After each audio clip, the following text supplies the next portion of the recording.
Yeah. Hey. Woo. Wow. Let's go. Good morning, good morning, good morning, good morning. Untamed. Wake up. Yeah. First guy, Omaha in the morning. In the morning. Wake up, wake up, wake up, wake up, wake up, wake up, wake up, wake up, wake up, wake up, wake up. Wake up. Wake up, wake up, wake up. Time to wake up. Wake up, wake up, wake up, wake up, wake up, wake up. A fresh edition of First Guy Omaha in the morning. In the morning. If culture's not your reality, you better Happening now. Casualty, cause the lies that we losing, the drugging and boozing is keeping us off from our greatness. We gotta spread the love. Welcome, welcome, welcome. Fresh edition is happening. It is the first of the month, 1st of December, 2025. And yeah, thanks for joining us this early morning on a Monday.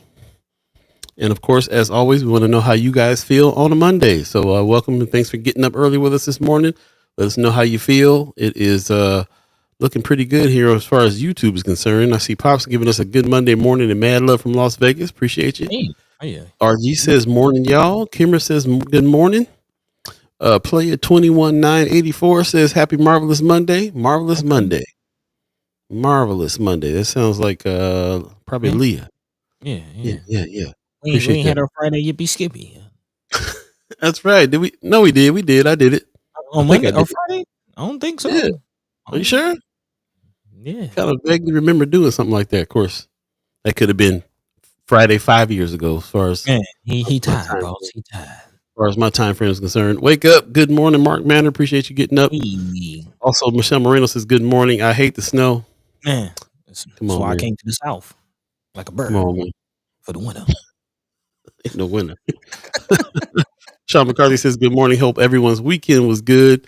And also, RG says she was out on Friday. Okay, see what I'm saying, man? I'm thinking maybe 5 Fridays ago or something. I'm all discombobulated. Is what it is. Yeah, RG be looking out for you. Skippy. Yeah, man. He be. We got to have RG do the Yippee Skippy one day.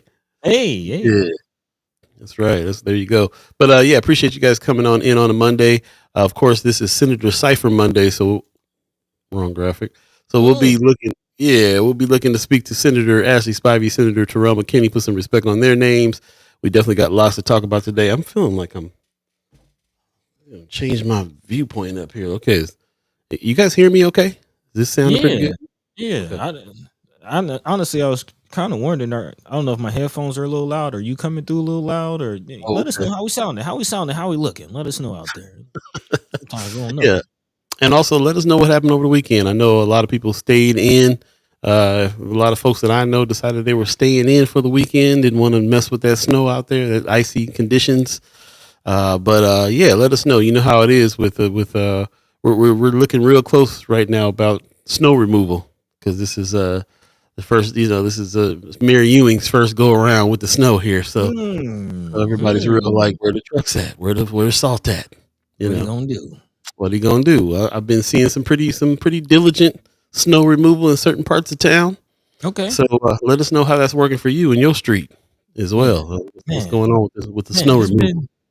It's been some years, man. I'm trying to think. Do they still put the trash cans of salt at the bottom of hills, at the bottom of your block? Do they still do that? I don't know. Let us know if they do that, because I'm not sure what they do in different blocks. That's kind of why I'm asking. I did read something about them laying off of the salt a little bit more and leaning more into just the trucks scraping more frequently. So yeah, let us know how that worked in your area. Love to hear that. Excuse me. Kimmer says, "Love my phone tripping." Appreciate you coming in. Now, Christy Nor's in the house giving us a good morning. Appreciate that. Player 21984 says, "No yippee skippy, I was sleeping." What's up, man? She skipped the yippee. She slept in on Friday. I heard that. I ain't mad at you. Not mad. Like that itis.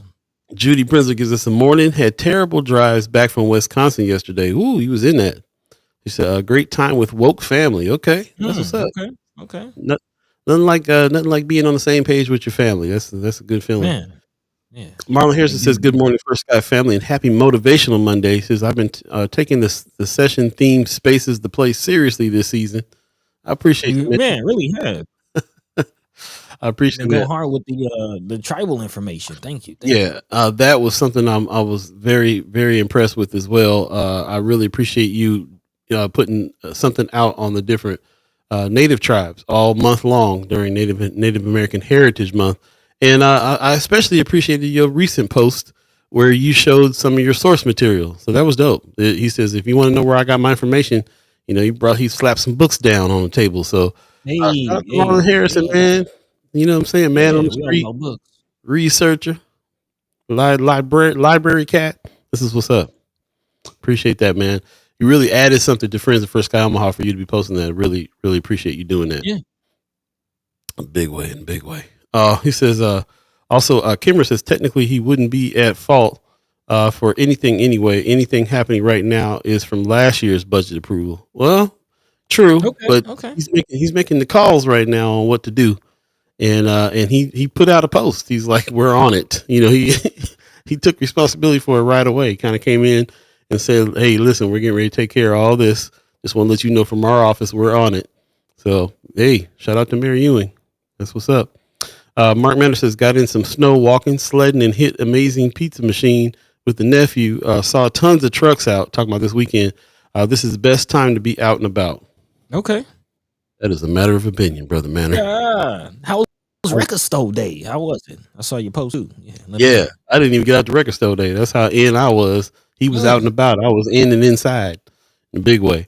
He says they had many trucks in the old market already this morning with just this dusting the last couple of hours. So yeah, man, I'm seeing it. I'm seeing a whole lot more trucks activated sooner than later.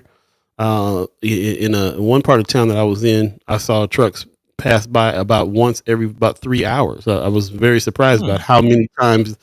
As soon as a little bit more came down, another truck was coming. So I know it's not like that in all parts of town, but that's why we're saying, let us know how it was in your parts of town. But I don't want to listen. I didn't get on this show this morning to start talking about stuff.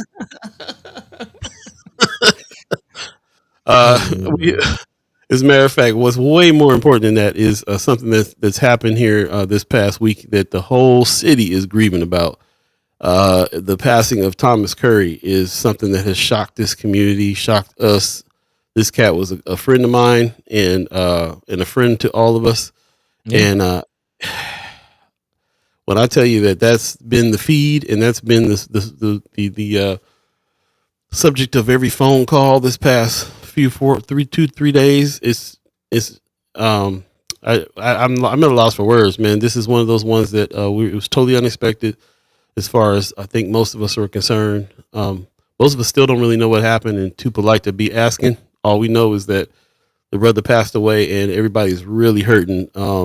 Thomas Curry it was a cat that was a historian for North Omaha, not just a photographer, not just a person who took your photos and your senior pictures and so on and so forth. This cat with his own money was putting books together to document what was going on in Omaha through his lens. He had just done a show over at a Union for Contemporary Art. If you guys remember this, Urban Omaha, by exhibiting artist Thomas Curry. I get choked up looking at his photos, man. I was getting choked up looking at his photos before this. This one in particular right here where you got black boys on bikes just playing. Tough. He was at Union. He had a show there called Urban Omaha. And everybody over there at the Union is hurting too, man. I mean, everybody's just hurting, period. This brother was dynamic. This is one of my favorite pictures of him. This brother right here is just in action all the time, man. Just out and about, every parade, every event, every show. Whether he was paid or not, he was out there with his camera. He had a great eye, and he's just a great friend to the community. And this was super, super tough. So rest in peace, Thomas Curry. Man. Lakeisha Green in the chat. What's up? Yep, heartbroken for real. Donnell Sessions gives us a good morning. Appreciate y'all. Let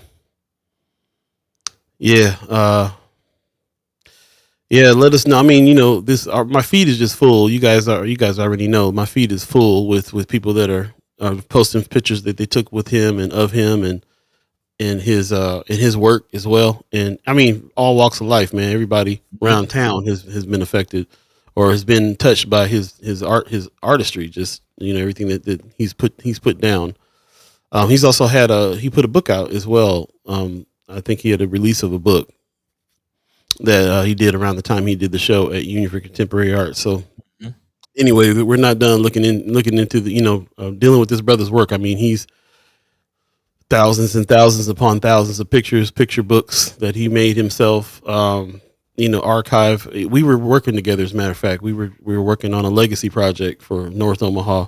Man, and as I talked to him, I just kept on. We had plans to record him going through some of the books that he self-produced, because you can look at these books, and I'm looking at these people. I'm looking at these beautiful shots of people in North Omaha, and I don't know who everybody in the picture is. This brother is naming everybody in the picture, telling the whole story, and I'm like, you got to add this film element to your books, because like you narrating who all these people are and the reasons why you took this photo is dynamic. And it just, losing this brother over this past week has just been like, we say that when you lose an elder, you lose a library. The brother wasn't quite an elder yet, but still, the loss is, yeah, man, real tough. R.I.P. brother Thomas from Marlin. Appreciate that. Kimber says prayers. Linda Licking gives us a good morning. Good morning to you. Donnell Sessions, Thomas Curry, rip. My son loves him. Yeah, man. He's appreciate well loved around town. Say again. Appreciated that post about from Andre, kind of sharing some moments that him and brother Thomas had. I think brother Andre posted about seeing his aura and how his aura was like bright orange, and he really filled up a room. You can see that. It's always a pleasant to see brother Curry with his camera coming through. Saying that the moment was captured, and it was kind of going to be immortalized, if you will, through his lens. And I'm seeing some conversation in the community about maybe bringing some of his work out. He had a lot of projects in the works. It sounds like might be some plans to honor him. Definitely, don't know the family. So, just want to send condolences to the family. Yeah. Big time, man. We'll be continuing to talk about this brother. His work has been dynamic, and even the strategic communication kind of work that we do here. So he'll be sorely missed. With that, we're going to move on. Actually, kind of want to bring something back that Buddy started years ago here on the show. Just a quick moment of silence, if y'all don't mind. If we can just have a quick moment. So quick moment of silence right now.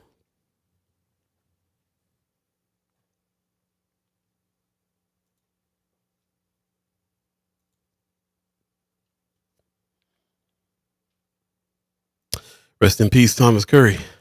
Man, rest in peace. Rest in peace. Got a few more community updates coming on. If you're just joining us, of course, this is Senator Cypher Monday, so we'll be joined by Senator Terrell McKinney and Senator Ashlei Spivey. Shortly coming up, we'll be diving into some things with them, of course. And then we have a few community updates to talk about. Things that are going on here this week. First of all, let us know if you got out this weekend. I did see some people saying they got out this weekend and doing a few things a little earlier in the chat. Marlon Harrison says, I went to the Patillion this weekend and it was an amazing time. I did see you shoot some footage on that as well, kind of man on the street style. So I appreciate you showing us some of the things that happened there at the Patillion for those of us that didn't go. Really appreciate that. Mark Manor said it's RSD Black Friday, not actual record store day. Okay, right. Said, but we had a record Black Friday. Is that right? Okay, cool. We were wondering if there was going to be a blackout Friday, or people were going to come through. So I did hear some reports about that. There's record sales happen on Black Friday. So I don't know how much of a dent the boycott happened. But something to keep in mind too is that this is also the 70th anniversary of the bus boycott. It's actually today, and so I've been hearing some reflections on what happened 70 years ago when they boycotted. We've been referencing the bus boycott every time we talk about boycotts, because that was a boycott that happened completely throughout the community. And they put together things in order to be put in place so that they can still get rides, still get to work, and so on and so forth. So it was not just a boycott of the situation, but it was a plan on what to do if we're not going to use the bus. So it's just a forever case study of like how a boycott can move the needle. And so we'll have to see how this boycott that's going on right now has moved the needle. So far, Black Friday was a success all the way around in this country in a general sense. So we'll have to see how it everything impacts overall. But Mhm. you know, it's just interesting to kind of look back at what happened with the bus boycott 70 years ago. So Man, anyway, yeah, say again. to this day, huh? To this day, it's still one of the best documented, excuses, or not excuses, but case study for what you're supposed to do during a boycott, Man. inside and out. So there you go. Appreciate everybody who's coming in. A little bit more that's going on this week too that I wanted to big up. Kimmer Snipes has an event tomorrow night, Tuesday night, Neighborhood Power Night, giving, growing, and grounding together at venue at the Highlander. Highly encourage you to go check it out. It's a mini grand awards ceremony, Giving Tuesday celebration they got going on. Bring your checkbooks. Bring your if you're still writing checks, bring your ATM card. I'm sure you can tap it somewhere. Bring cash, whatever it is. This is a Tuesday Giving Tuesday situation. One Omaha is an organization that we absolutely want to support. So shout out to Kimmer Snipes for putting this on. Neighborhood Power Night, giving, growing, and grounding together. I love it. That's what's happening. This is Tuesday, just tomorrow night, December 2nd, from 6 to 8 p.m. Venue at the Highlander. Definitely check that out if you would. Also, Christmas in the Village is coming. Shout out to the Empowerment Network. This is happening December 6th. Driving down 24th Street, I'm already seeing lights up on trees and all the scenery. So if you're into the Christmas situation and you want to come down, check out Christmas in the Village. It's happening one day, Saturday, December 6th. From noon to 5. It starts at 24th in Ohio and goes to 24th in Burdett. So whole street's going to be lit up. Whole Deuce is going to be lit up there. Shout out to Empowerment Network for putting that on as well. Also, North High got a toy drive going on Tuesday. This is happening on the 9th, Tuesday the 9th. It's North High's third annual one-day toy drive. Drop off all donations at North High at the front security desk during the school day on Tuesday, December 9th. Get ready for that. And this ain't for you to be dropping off all your old toys or your old broke stuff. This ain't the trash collection. Need that new hotness. Yeah. This is something new, something in a package, something worth giving to somebody is what they're looking for over here. For real. Do that. Also, a tent, hat, glove drive is happening for a homeless community. Hey. Past the Warmth, drop off at 2101 Woolworth Avenue, Omaha, from now until January 2026. It's a drop off for you to be making sure that our houseless population is also taken care of here. If you haven't camped in the last 5 years, still got that tent in the garage, go ahead and take the box down and pass it along. And of course, if you got any gloves, anything like that can weather the outside as cold as it's going to be. I assume that they'll take blankets and everything else too that they can, but it looks like specifically they want tent, hats, and gloves for this drive. You can drop it off all the way until January 2026, 2101 Woolworth Avenue. So lots of stuff going on there. Appreciate that. Also, we'll be talking about this when Senator Ashlei Spivey comes on. This is her town hall reminder. This is happening Wednesday, December 3rd at CHI Emmanuel Conference Center. This is at 6901 North 72nd Street, 5:30 to 7. Dinner will be provided. And there's you can register on her website at ashleyfordnebraska.com. We'll put some more information on that in the chat. And of course, we'll talk to her when she comes on to the Senator Cypher a little bit later on. Speaking of town halls, OPPD got a town hall coming up. Craig Moody, OPPD Board of Directors, December 11th. Put this on your calendar, please. We need to be down there talking to anybody at OPPD, especially the Board of Directors, because of what's going on with everything that we're trying to make people aware of as far as the OPPD coal plant, everything that's going on with OPPD. We need to talk to those board of directors. So please put this on your calendar. It's going to be at the Catalyst, 4601 Catalyst Court in Omaha, Nebraska. It's over there by the hospital, I believe. It's off of like Saddle Creek kind of area. It's a new Catalyst building. But definitely check it out. It's an opportunity to speak up, of course, town halls. It is what it is. We'll put this in Friends of and keep talking about this for a minute. Don't forget also AOS got their live cast in studio. So I heard Hey, the ballad on the podcast just recently. So they're hitting YouTube and hitting Facebook, and they got a podcast studio inside Assembly of the Saints. So I was wondering if they're gonna fire this up, but that's what's up. They got this going on. I just saw this over the weekend. I believe it was Sunday is when Sunday morning at 10:30. So we'll see if they keep doing this, and we'll hit them up. I was just put this on your calendar. Hit up Assembly of the Saints on YouTube and Facebook and get more information on the live cast that's going down over there. Shout out to my man Pastor Ballard. man. Yep. With that, we'll go ahead and move past. We'll talk a little bit more about some community updates as we go along in the show. But I appreciate you guys coming in already. It's already 7:20, if you can believe that. If you believe in the concept of time. Appreciate everybody that's coming in, talking about. I see Black Dynamite giving us a good morning. Thank you. Amy Ryan gives us a good morning. Hey, good morning. First guy fam in the house. That's what's up. Squad. Brother Penn in the chat says, bottom line, the left, especially the black left, is simply not ready to take on pillars of power that oppress us. A lot of that due to the black misleadership class that assists the oppressor. Okay, so we getting in heavy and hot today. I appreciate that. Appreciate your comment. Appreciate you coming in and talking about it. We'll continue to continue that conversation as well. Also, Kimber says we have orientation for our new advisory board today. Shout out to One Omaha doing the work. And I love it. Also, we will be at the OPPD meeting. Shout out, Brother Penn. Says the only thing in Nebraska that sucks more than the Cornhuskers football team, OPPD. Woo! That's a rough statement there. Yeah, it is. Man, the Cornhuskers got whooped this weekend. Yes, so man. Yeah, I was like, what y'all do this weekend? Yeah, nothing. Man. Mark Matter says, if anyone knows of a good pantry that might be overlooked, we are starting to collect food at Homer's today. Okay, cool. Nice. For a couple weeks, and people get 20% off everything when they donate. I don't have a place. I don't have a place picked out. This is a prime time to get your vinyl right, man. Get your record collection right. You can get 20% off by doing a good deed as well. Shout out to Homer's and Mark Manor. Love that. The record store. Marlon Harrison says Jordan McDade, who is the son of Cerise Cole from WOWT, won Mr. Botillion 2025. A lot started joking around saying he alone won because of who his mother is. Shout out to Cerise Cole, man. We don't talk about her enough, but she's holding it down in mainstream media in a big way, and we appreciate her sticking with it over there at WWT. And that's what's up. Appreciate the man on the street info there, Marlon. Yeah, it's just holding it down. It was nice seeing those brothers at the Botillion, though, man. Young brothers cleaning up nice.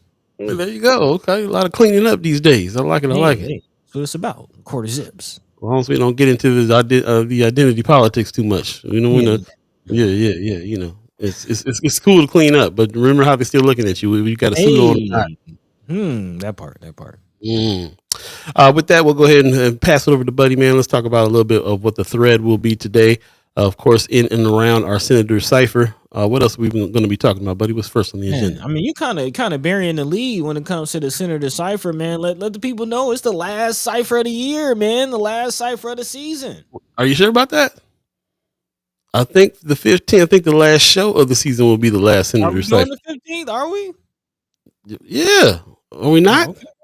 It's the beginning of the week, so it's kind of wonky. It's a Monday. Usually end on Friday. So you saying we ought to kill it on the 12th on Friday? It should be the last day. That's how we've been doing it. Beginning of the break is the 15th. All right, you heard it first. You heard it first. We're not coming back Monday. We definitely looking forward to today. Yeah, and whether we come back Monday or not, we got about 2 weeks left in this thing. It's the clock is ticking. So again, we appreciate y'all tuning in. Definitely looking forward to Black Dynamite. Might as well let it ride, of course. But we're going right out today, man. Definitely looking forward to speaking to Senators Terrell, McKinney, and Ashlei Spivey.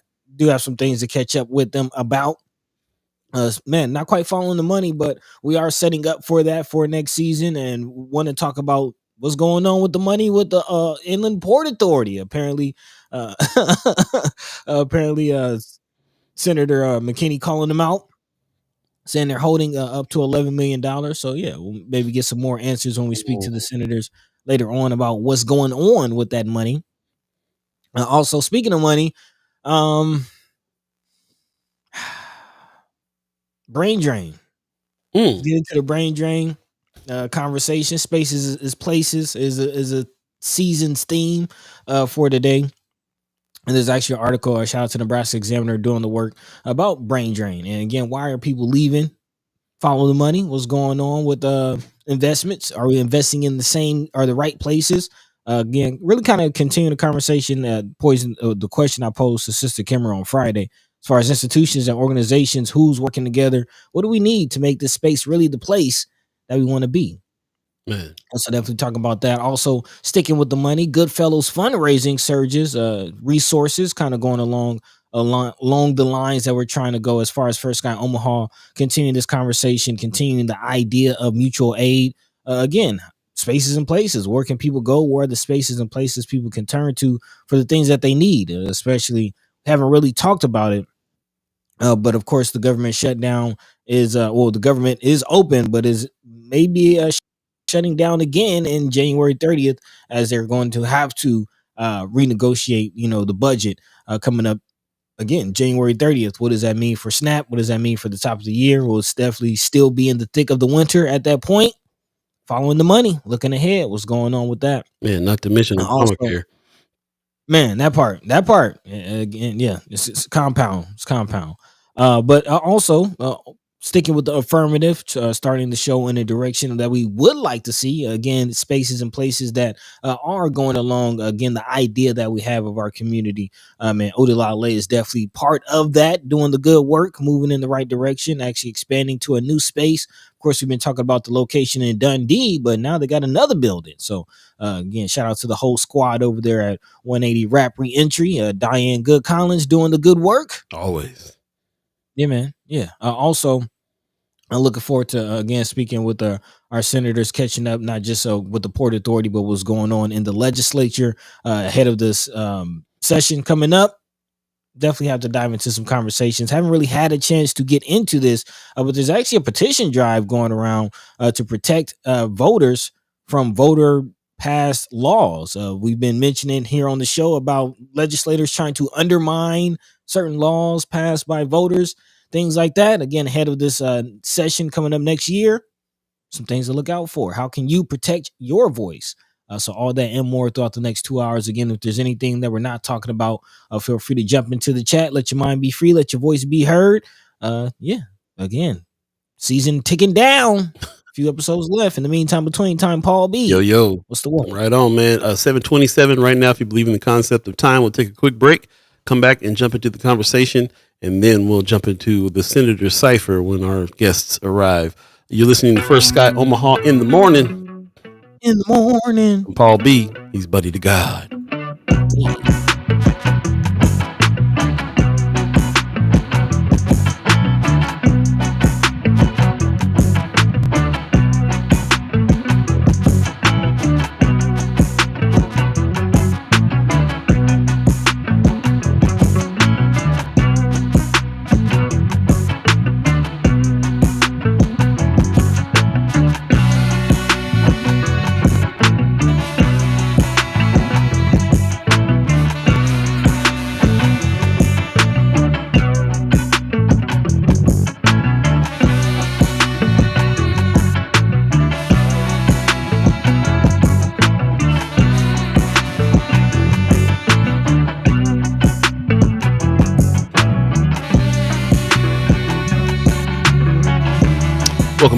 Welcome back. First Sky Omaha in the morning. Paul B, buddy to Gawd. I appreciate all you chat chimers, ghost listeners, and monitoring spirits joining us this morning. Do us a favor, share the show. If you're on Facebook, easy to share on your page. And if you're on YouTube, it's easy to share the link to anybody who you might feel would love to come in and have a conversation. We appreciate everybody's input. This is a outreach to the community. This is for us to be able to speak on the things that are happening to us in the community and figure out how we feel about it and what we're going to do about it. And you happen to be in season 3B. Space is the place is the theme. We talk about spaces. We talk about places from everywhere, from your mind all the way to where you live, all the way to the state we live in.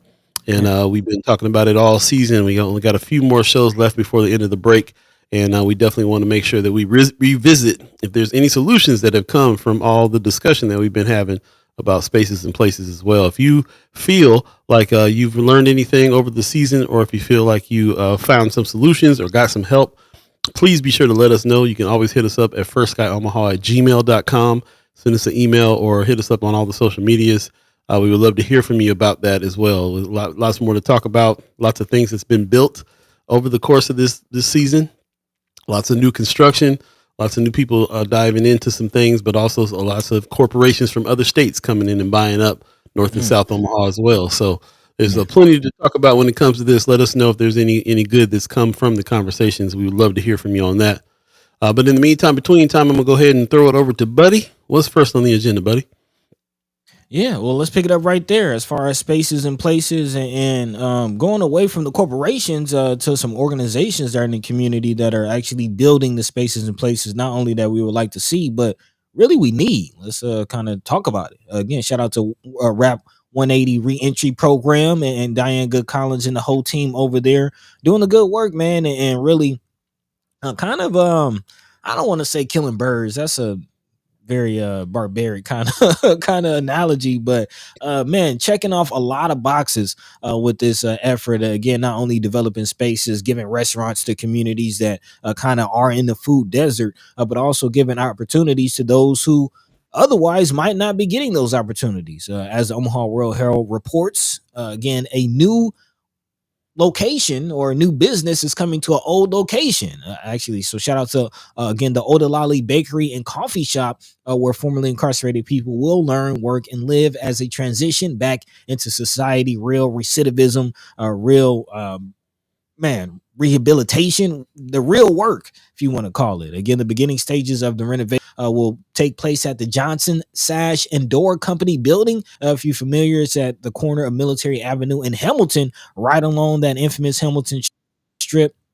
A lot of beautiful historical buildings in that area. So I'm excited actually to see, some of those buildings get updated. Actually, man, now that I'm thinking about where this is, that's close to where my first home was. Again, the first apartment where I lived when I was born was right over there on like 42nd in Hamilton.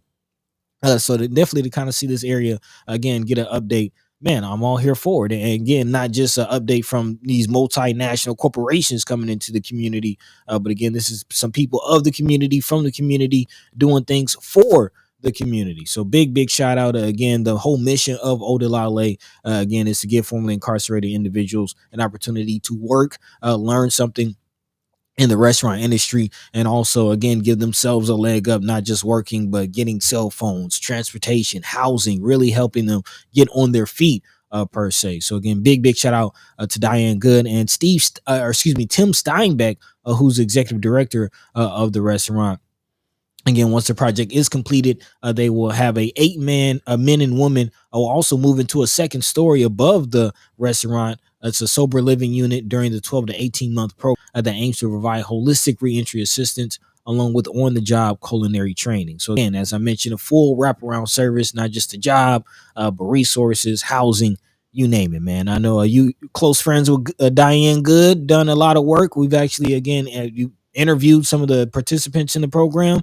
What say you? Yeah, I was just looking for the little mini documentary that we made about the life program that they put together that does exactly what you're describing, which is wraparound services for people when they come out. The same thing that would happen if you had some family that would be able to take you in, help you kind of get restarted, get a job, some transportation and so on. That's what this program does for people that don't have the family support when they come out. So I've been seeing a lot of this really do a lot of good. And also Udalale is one of my favorite restaurants. I definitely frequent that spot as well. And it really is, a kitchen full of folks that are getting a second chance and learning how to really do something. People that already had some skills before they had their stint are in there as well. And they fashioned that restaurant to be a restaurant that is a very high class spot that serves really good food. And so I'm just really happy to see this finally happen. I knew, like you said, we're friends, so I've been knowing about this coming for a little bit. And we've even went by and checked out the building and stuff, and it's going to be awesome, man. Like you said, not just a bakery down below, but also a sober living spaces, so spaces and places, other places for people to be able to have a spot when they come out and be able to learn on the job and have a place to stay. It's just there's nothing better than us providing resources for people that need them for whatever reason, and people coming out of incarceration need them the most a lot of times. So this is something awesome for our community. I've been I lived in places where I lived next to bakeries. I'm thinking about Hood Bakery out in L.A. That was another one, a project that they did in L.A. where back in the 90s, where they had brothers who were formerly incarcerated come out, get up at 2-3 in the morning, bake that bread. They made it. They were killing the game over there with it. And it was a great program. So I'm looking to see that program duplicated here in a big way. And just shout out to Diane Good and all the people working with 180 Rap. Shout out to Metro. Shout out to Randy Schmazl. Shout out to everybody who allows for this this program to continue, and everybody who keeps funding it. It's doing some real good in the neighborhood. Man, that's a good point. Looking at the article, they said the project will have a cost tag of about $3 million. So the money has to come from somewhere. And something like this doesn't always yield a automatic or return. Immediate return is the word I was thinking of. But again, this is something that's needed not only for the individuals who are formerly incarcerated, but also thinking of the community as far as, again, spaces and places. What does it mean, or what does it look like ideally in having places to eat in your community? Definitely goes a long way. You think about that Hamilton Street areas, not too many places. I think Lisa's Radio Cafe is kind of right over there, but it's way from that. Yeah, really. It's Lisa's Radio is up and across Cumming, so this is down more towards 30th Street, 30th and Hamilton. Is kind of a little further down Hamilton. Okay. Mm-hmm. Which even proves my point even more. Further away from food resources. So yeah. So again, shout out to Diane Good. Definitely looking forward to this.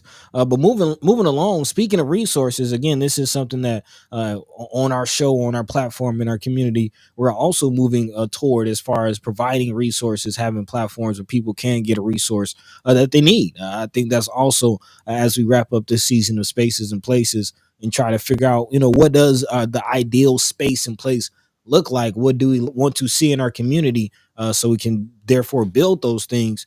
Having a system or having some kind of ecosystem where people can, receive the benefits and resources that they need. I think that's a part of it. So big shout out to the Goodfellows organization. If anybody's interested or familiar with the Goodfellows, they've reportedly reached a tally of $57,000 and contributed donations for the year of 2025-2026 fiscal year. All donations go toward one-time emergency aid, including rent and utility assistance for struggling Omaha residents. The charity also distributes holiday meal vouchers, coats, gloves, and clothing for school children, things that I'm sure people out there are going to need, especially as the temperatures drop, and as we just mentioned, financial situations get even harder, with, of course, premiums expected to go on health bills, food assistance, being attacked, rental still being in shambles. It's getting harder for people, and they're going to need help. And I don't think people should be ashamed for needing that help. And again, I think we should all make an effort to pass that help along, especially if it's just, letting people know about the information. You don't have to really do any work, just pass the word. Come on now. Yeah, I wanted to clarify that too when you said that we're moving towards being able to provide resources. We ain't gonna be providing them. We're gonna provide the information for resources. Thank you. Yes. Yeah, and just and I think that start looking for that as well. We're building some stuff on our website to be able to point some people and it's all because of you guys. You guys are always putting resources in Friends of First Sky Omaha. We're just trying to find a place to gather them all and to be able to once we figure out what somebody might need, we can point them in the right direction. This is one that I had never heard of before. I'm going to go ahead and put the Omaha World Herald article in there about the Goodfellas. Apparently, they've been around for a long time. This is the picture that they showed. Attention, Goodfellows! It's time to give again. Is a banner that you see here on this photo. But yeah, I guess they've been around a while and been raising some funds, and I like what they're raising funds for. Some rental assistance and things like that. sound pretty good. So this is one of those ones, man. If we got anybody who likes to dig into companies in the chat, any of the chat chimers or ghost listeners that know about it or want to dig into it, love some more information on this particular organization, find out where the money comes from and where the money goes as well. And just another resource for just in case, man. Sometimes if you get into a situation, you might have to sit down with a pad and make a list of some places you're going to have to call to try to get the help that you need for what you need when you need it. And so this is why we're putting these things together ourselves as well, just to have one place to go to look at that. So shout out to everybody that's helping us with this particular project of providing some information on resources. And shout out to Goodfellas if they're on the up and up. Appreciate that. Yeah, there you go. There you go. So speaking of that, also, we might not get into it today's episode, but especially as we get into the season of Following the Money, got to talk about this job situation as far as the job market out there. Kind of mentioned this. Actually, I had a conversation with a young lady who was laid off. I think she worked for DHHS, I think in Georgia, here in Georgia, and she was recently laid off, and kind of mentioned, the conversation about a trend of Black women specifically being laid off. Actually, CBS News reported an article about that. But as again, we get into spaces and places and into season of Following the Money and talking about, how we're going to survive out here. The job market, again, if, we were making America great again means going back to an era where we got to create our own jobs and things like that. We got to talk about it. So again, just putting it out there. We'll be actually mentioning some of that a little later on. Definitely getting into some brain drain things. Of course, talking about the Port Authority situation when we join with the senators. That's all about economic development, following the money, making the money. And again, we know it's connected to spaces and places. How can you create the spaces and places that you want to see without being able to invest in those spaces and places? That's a good one. Got to make it happen. Before we get to the break, just want to jump in the chat real quick. I see Brother Penn's talking about that brain drain situation. Says Nebraska is broke and getting broker. The budget is all that matters because there are about to be some massive cuts to social programs, which will lead to more brain drain. Yeah, I agree. Yeah, we'll get into the brain drain conversation a little later on in the show for sure, because it's been a conversation that's been out in the zeitgeist right now, especially in Omaha. Some arts organizations and some other people have been addressing this in a way that I haven't seen it be addressed before. So they were talking about what's really needed, what kind of environment we really need to have for people to be able to not just make a living and not just be able to go out to restaurants, but to have a whole industries that are supported for it to be a place that you don't want to leave in the first place. Mm-hmm. And so some deeper conversations going on with some groups, and we'll talk about it when we get to that part of the show. Also, Mama Gawd is giving us a financial update. She says, accept all cards, rule settlement waiting for approval. Once completed, merchants may no longer accept your card, brand, or tier type. Excuse me. They may also charge surcharges for standard cards and higher amounts for premium tiers. Stay up on this change since it could result in card decline. Also remember, no more pennies minted, so rounding up or down. Interesting. Appreciate those some of these financial updates here. We'll definitely get into them next season. But in the meantime, yeah, this is something that I've been looking at as well. There's a lot of we haven't gotten into this so much. So I think next season, Follow the Money, we're really going to be talking about cryptocurrency. There's a lot coming out about what this state is doing, how they're trying to go to cashless systems and how they can control those systems. We got we're gonna have to go deep on Follow the Money this time around when it comes to that, because of the state that we're living in right now. So yeah, really interesting. We already stopped minting pennies. What's next, man? What's next? We'll talk about it. Take a quick break and come back. You're listening to First Guy Omaha in the morning.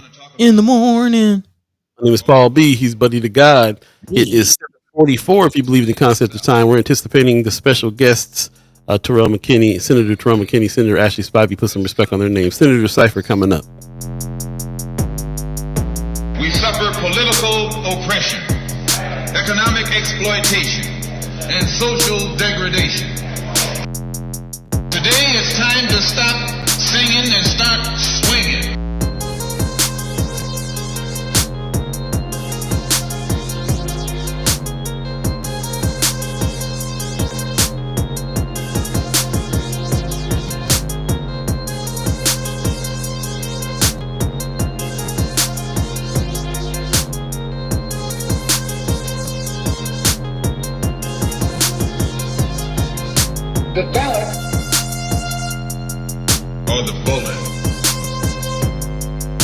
The ballot or the bullet. The ballot or the bullet. The ballot or the bullet. Since this is the year of the ballot or the bullet, we must understand the politics of our community. And we must know what politics is supposed to be. Welcome back. First Sky Omaha in the morning. All B, buddy to God.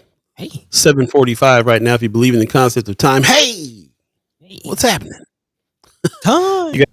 Are you guys up on a Monday? You guys feeling pretty good? I feel like I got a little bit more energy on a Monday than I usually do. So that's good. That's good. We appreciate everybody coming in this morning and making your comments and getting deep with us. We appreciate that very much. We got lots to talk about. Senator Cypher coming up shortly as well. And appreciate the conversation so far. We kind of put it out there. Let us know how your weekend went. For those of you that are regulars here, the chat chimers, which are our regular chat people, especially love to hear about what's going on this week as well. There's a lot coming up this week. It is the first of the month in December. And we got another month here before it's time to go. I want to give a shout out to our man, Lavelle Wells, who has the Big Elk Company, and he's doing a Buffalo Chili Feed, the fundraiser coming up here on the 5th. This is December the 5th. This is happening. There will be some more information in Friends of First Sky Omaha. But if you missed any parts of the conversation we had with him the other day, I highly suggest you go back to YouTube and find out what this brother's up to, because he's up to some things in a big way. I'm talking about a lot, man. And so any support that we can do to have him save his space over there on Central, please do. And I know that we got a couple of the 2Play crew already gearing up to go frequent this Buffalo Chili Feed at Big Elk. I'm probably going to be one of the 2Play crew myself down there. But this is happening again December 5th, and we'll get some more information on the when and the where. And I highly suggest you go. This is one of those causes where I'm like, yeah, man, this brother, he's doing a little fundraiser, but he's doing it right. He's got some things here that people want to get down on, some buffalo chili, some fried bread, some peach cobbler.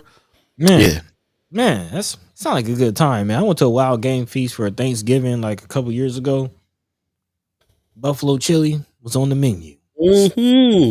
Thing, man. It's good eating.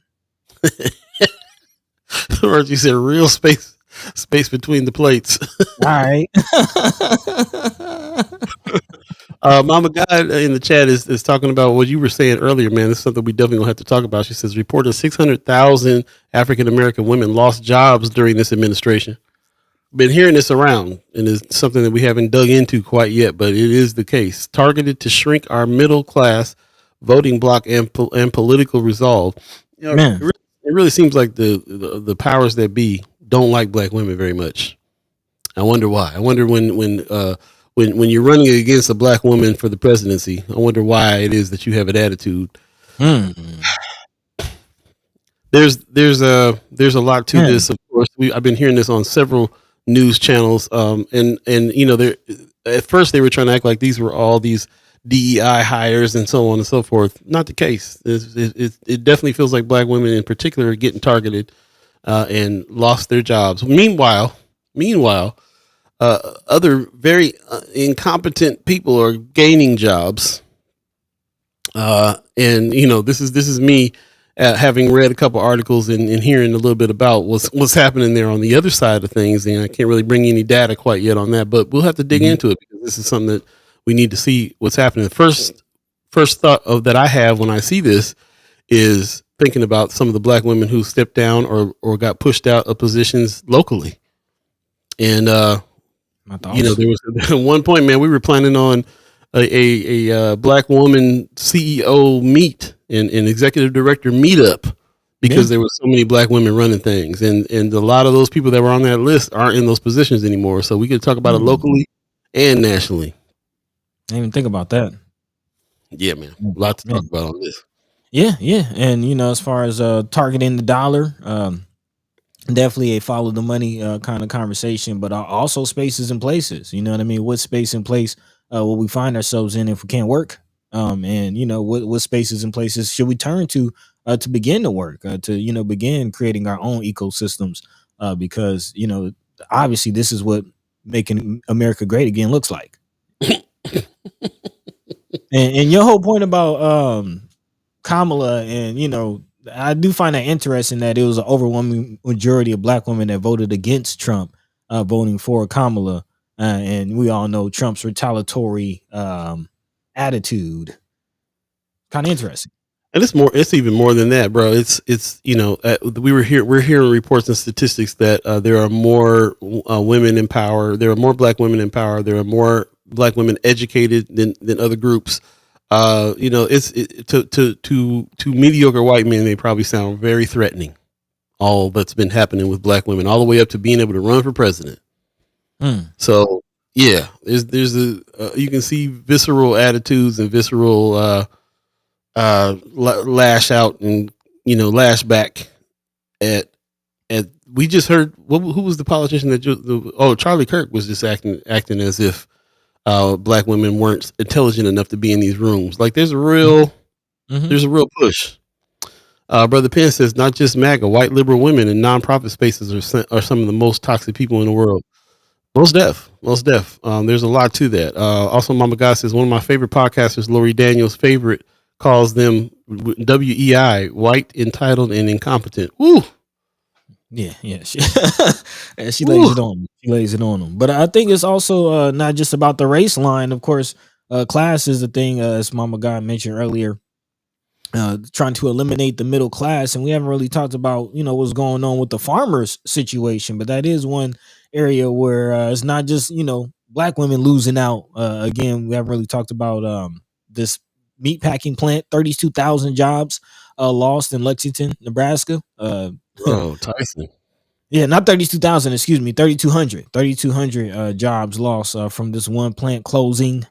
I haven't really talked too much about what's going on with agriculture, but there's some closures and some shifts happening in that area as well. Not just the meatpacking plant, Tyson plant in Lexington, but I think there are pretty large grain elevator also closed. So again, farmers trying to figure out where they're going to get their grain from next year and having to, reverse on some crops. But before we get too far past this idea, I kind of want to hear from our guest that's waiting in the wings. We go ahead and bring her in, Senator Ashlei Spivey in the house. Good morning. How are you? Good morning. Happy Monday. Hey, happy Monday. Happy Monday. How y'all doing? Doing the thing, hanging in there. Yeah, I got a little bit more energy than I usually do on a Monday, so that's good. That's good.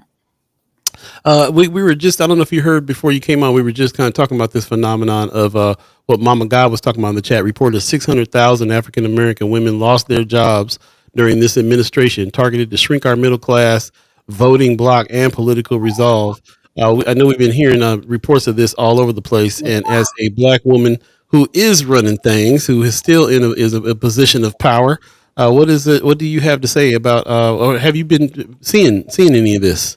Yeah, so I didn't realize it was 600,000. The last bit of data I saw was closer to 300,000. And that was because a lot of the government shutoffs and departments that are being eliminated on that side, and then on the corporate side for DEI.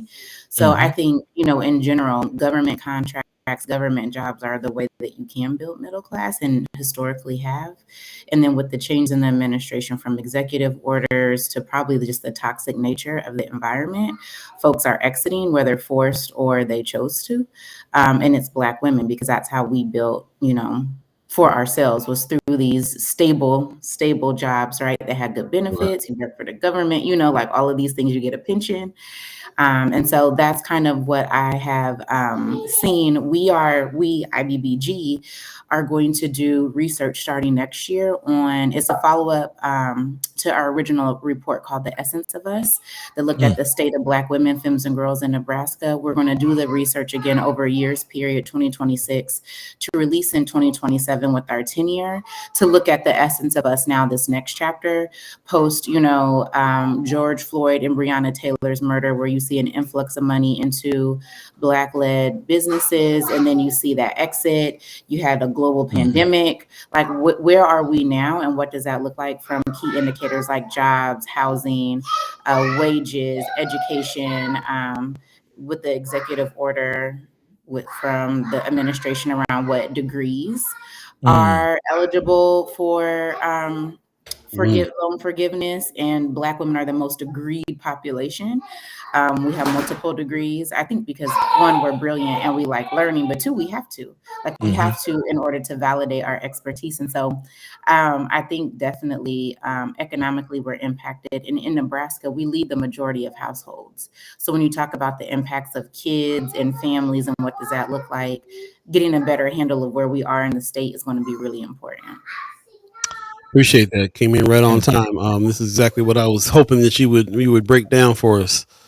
So yeah, really appreciate that. What can we do before we move on to the next thing? What is something that we on the ground can do about this? Yeah. So I've been having this discussion around like comprehensive economic development through a public health lens. Like that's where I want to situate my policy, what I've been thinking of.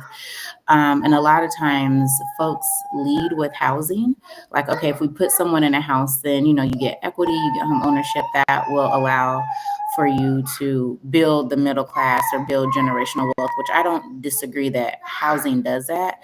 I think it becomes a chicken or the egg. And we really need to look at wages and workforce first. I've been talking to a few of like my kitchen cabinet folks around like, what does this look like? What should I be bringing? What are you seeing on the ground? And like, for example, we're in a housing crisis of affordable, attainable housing. And we all have different definitions of what does that look like. And I think one thing that is true is that we're having to create subsidies for these houses, right? So whether it comes from the county, the city, or the state in order to build, versus people have the money that they need in order to buy in this market. Like, I think that is the issue. Like, why don't people have the money? Why do we have to subsidize housing? Maybe some, but most of it, people are talking about it has to be subsidized. And so I think for me, it's really focused on what are good jobs, whether it's that person works for someone else or it's through entrepreneurship and like intentional economic development, that they have the money that they need in order to self-actualize for themselves. Then they can buy the house that they want in the neighborhood that they want and what they want it to look like, right? Like you need a car in Nebraska, you need a car in Omaha to be able to get around. We don't have strong public transit. That's an added expense that we know that sometimes can make or break people. Why can't people afford to have cars? With the cost of inflation, how are we accounting for that within our wages? And so I've really been trying to focus on like, how do we do that? What does that need to look like from an employer attraction perspective? How do we situate that close to at least, my district with the inland port and what's happening? How do we think about upskilling people so they're not working 2 and 3 jobs and making, the bare minimum? So that's kind of where I've been spending my time. I don't have an exact answer yet, but that's what I've been trying to figure out. Man. I'm glad you mentioned the Port Authority. Definitely wanted to dive into that. I'm glad wages. Of course, a lot of conversation around housing, and we've been, hearing that conversation for several years now. But the conversation about wages and industry and where are the jobs really going to come from at the end of the day to afford these houses. Shout out to Anthony Rogers Wright, who's kind of been pushing them back against just the concept and verbiage of affordable housing because, people can't afford it, especially if you aren't making any money. So I do want to ask about this new industry that Nebraska is apparently eyeing as far as digital currency and tech banking. Of course, Nebraska being the first state to launch a digital bank. Have you heard any whispers about this? Any thoughts about more tech companies as far, where the state is positioning itself for the future as far as finances, knowing that the state is going broke? Not on the digital currency side. Like I saw when the governor did his big signing and did the big press event around it, I still am unsure of like, what does that actually mean, and have to dive into it. And it feels like everything is on fire. So that's a little bit lower on my priority list. I do think, the state going broke is on my priority list as a member of appropriations. Like that's what I will be looking at. And I think, there are a couple of things that are doing that. It's our broad property tax relief. And so we need to think about targeted property tax relief and who actually needs it, and what does that mean for someone to be able to stay in their home, and why are counties leveraging property tax? Like, we haven't answered that question of why they keep needing to levy. And it's because I believe of unfunded mandates we're pushing down from the state that somebody has to pick up. Think about Medicaid. So if we implement some of the things with the big, beautiful bill that changed the look back for Medicaid, it used to be where it was 3 months. So if you signed up, it's okay, baby. If you signed up for Medicaid, you could look back 3 months and have your bills covered. Now the big, beautiful bill changed that to an optional 1 month, and the state is not planning to do that at all. They're not planning to do a look back. That's supposed to save the state $30 million, but these people are still needing care. So that means the counties or someone else is going to pick up that tab. And so I think, again, we all have choices, and we need to better situate ourselves of how much money we're spending, keeping people locked up versus strong reentry programs versus providing basic needs. Like, we could be addressing our deficit, and I do think it is self-imposed from the decisions in previous sessions and then decisions that we are still making right now, that would change where we are. I appreciate that. Our second guest is waiting in the wings. Let's bring him in here. He has to say, Senator Terrell McKinney. Put some respect on his name. Good morning, brother. How you doing? I'm good, bro. How y'all doing? Man, Man, all right, hanging in there. Mm-hmm. Good morning, sis. Good morning, A-son. Good morning, brother. Look, say hi, Uncle Rio. Hi, Uncle Will. What's up, man? How's your weekend, bro? It was cool. I just chilled and did a lot of studying, trying to get ready for these tests. I ain't do too much. Okay, in schooling, doing the student thing. More power to you on your tests. How much time you got left in school? A year. Okay, man, flying by, man. Best of luck to you. Best of wishes. How far are we away from the session? What's that looking like? That's January. What is it? January 6th. Oh, so That's like, Wednesday. I think that's the 7th. so that's next week? No. A couple weeks. Man. Next month. Yeah, don't, buddy. Next week. Hey, you know how we are about time. You gotta relax. Just chill. You know how we are about time. You know to believe in the concept. Before we get too far away from the subject we were just talking about, were you able to hear what we were asking the question here on the digital banking and currency thing? I haven't heard much either. I mean, them making that move to try to establish it a couple weeks ago kind of raised my eyebrows. So, why wait so long to try to like embrace digital currency and digital banking? Because initially, when the conversation started, when I got in the legislature, a lot of people was against it, and especially coming from the governor's office, and they were hesitant and they were knocking crypto and digital assets and things like that. So the shift just tells me there's something else up somebody's sleeve, or somebody's heavily invested in it, and now they're embracing it because of that. Yeah. Just wondering, what is the future of the state economically?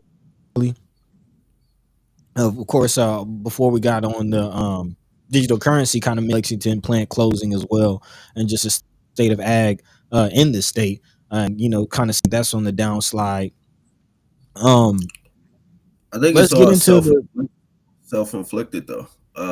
Actually, let's because Senator Spivey just said that too. Why, or how? I guess is more so. It's self-inflicted from the aspect of that they haven't embraced opening our state up to other industries and other emerging industries, and diversifying our revenue.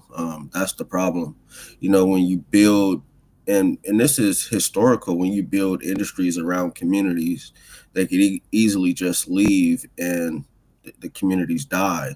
So I don't think people have learned from that from the past. Like when you think about like the steel industry or the auto industry in Detroit and things like that, you should not build communities around one business, because they will eventually leave over time. It's just ConAgra.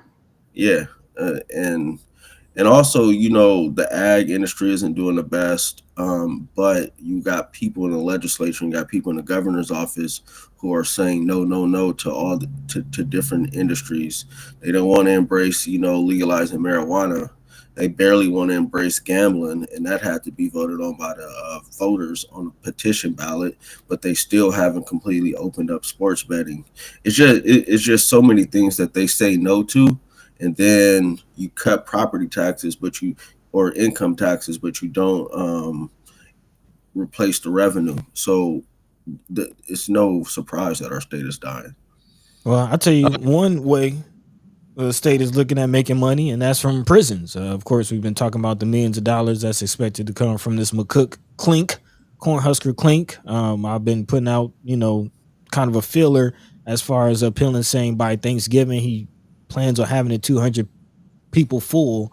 Any updates on that situation or where that fight is?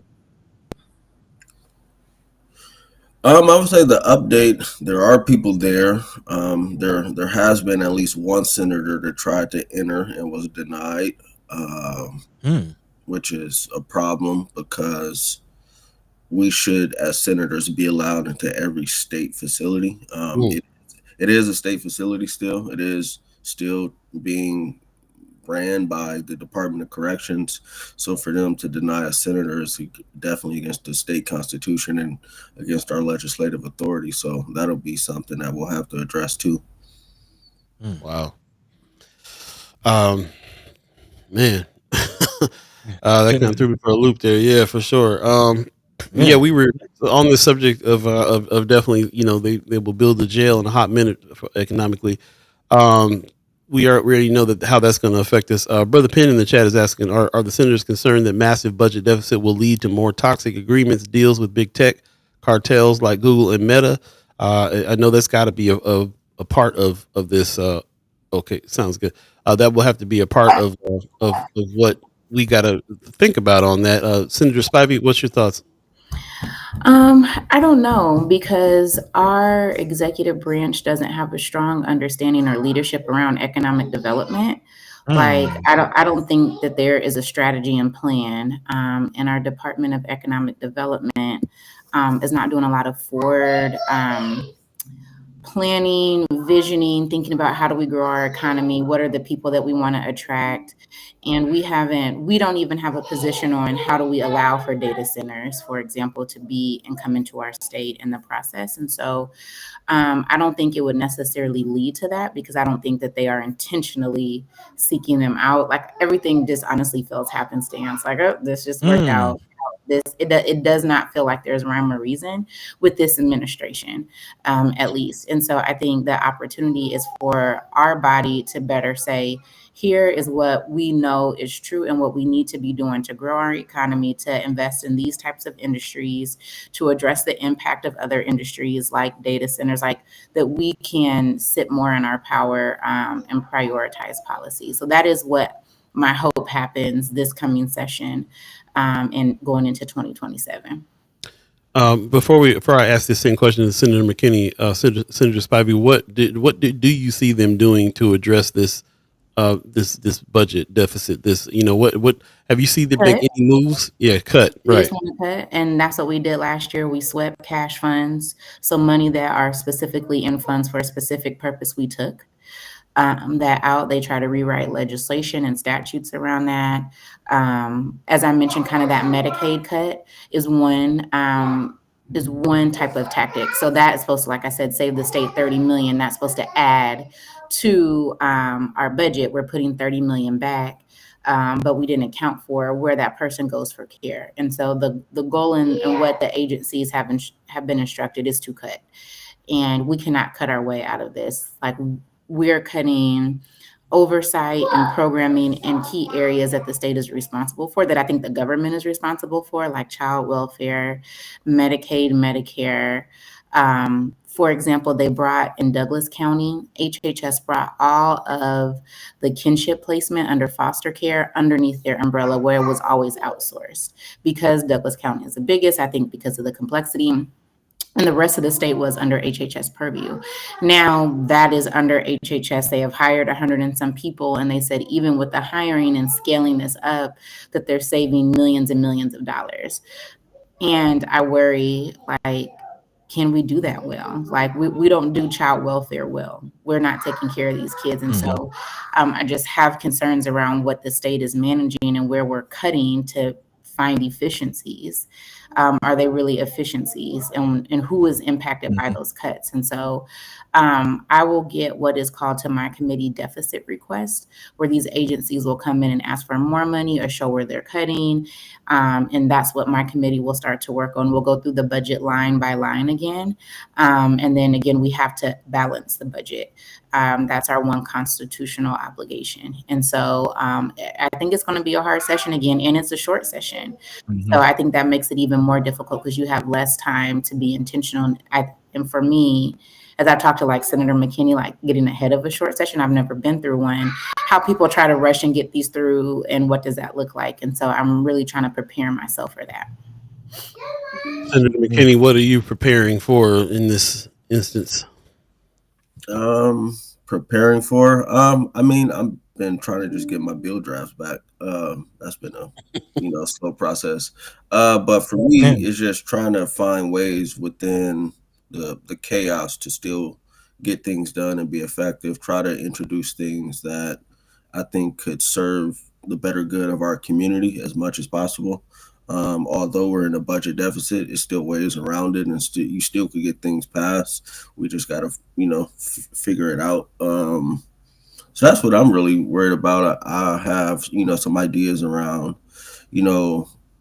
assisting our juveniles in the system and our families, some more of that, looking at ways to assist businesses and help with, decreasing barriers to access to resources and access to government contracting and those type of things. So I'm just trying to figure it out, honestly, and some criminal justice stuff, as always.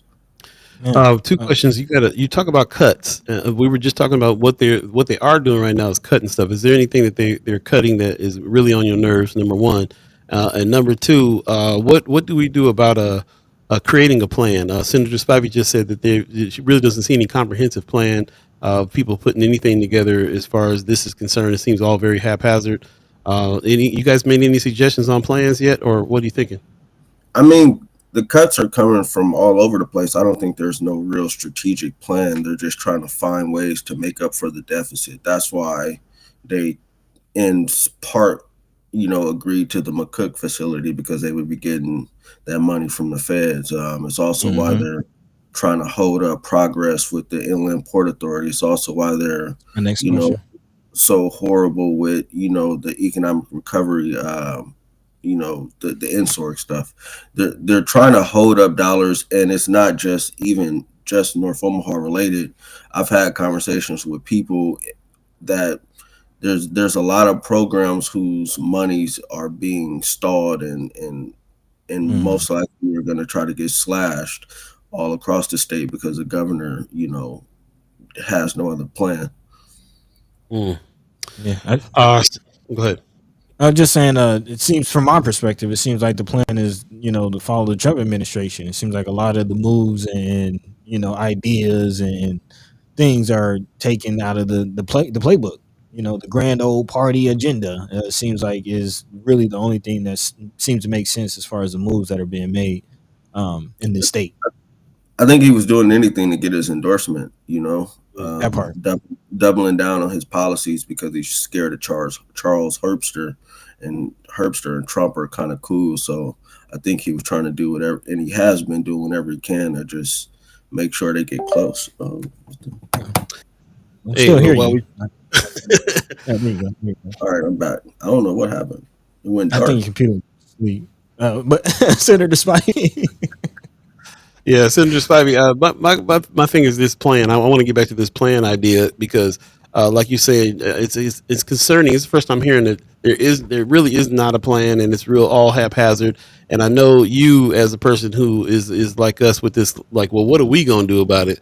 Outside of the current administration and the legislation, what moves have been made towards anybody coming up with any kind of plan? Are we reaching outside?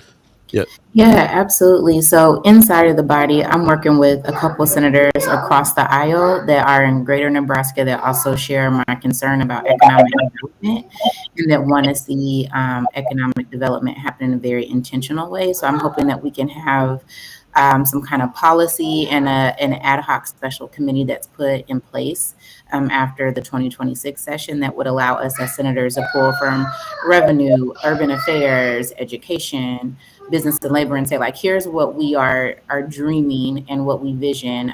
It has been done before in the legislature, so my hope is to try to lead that.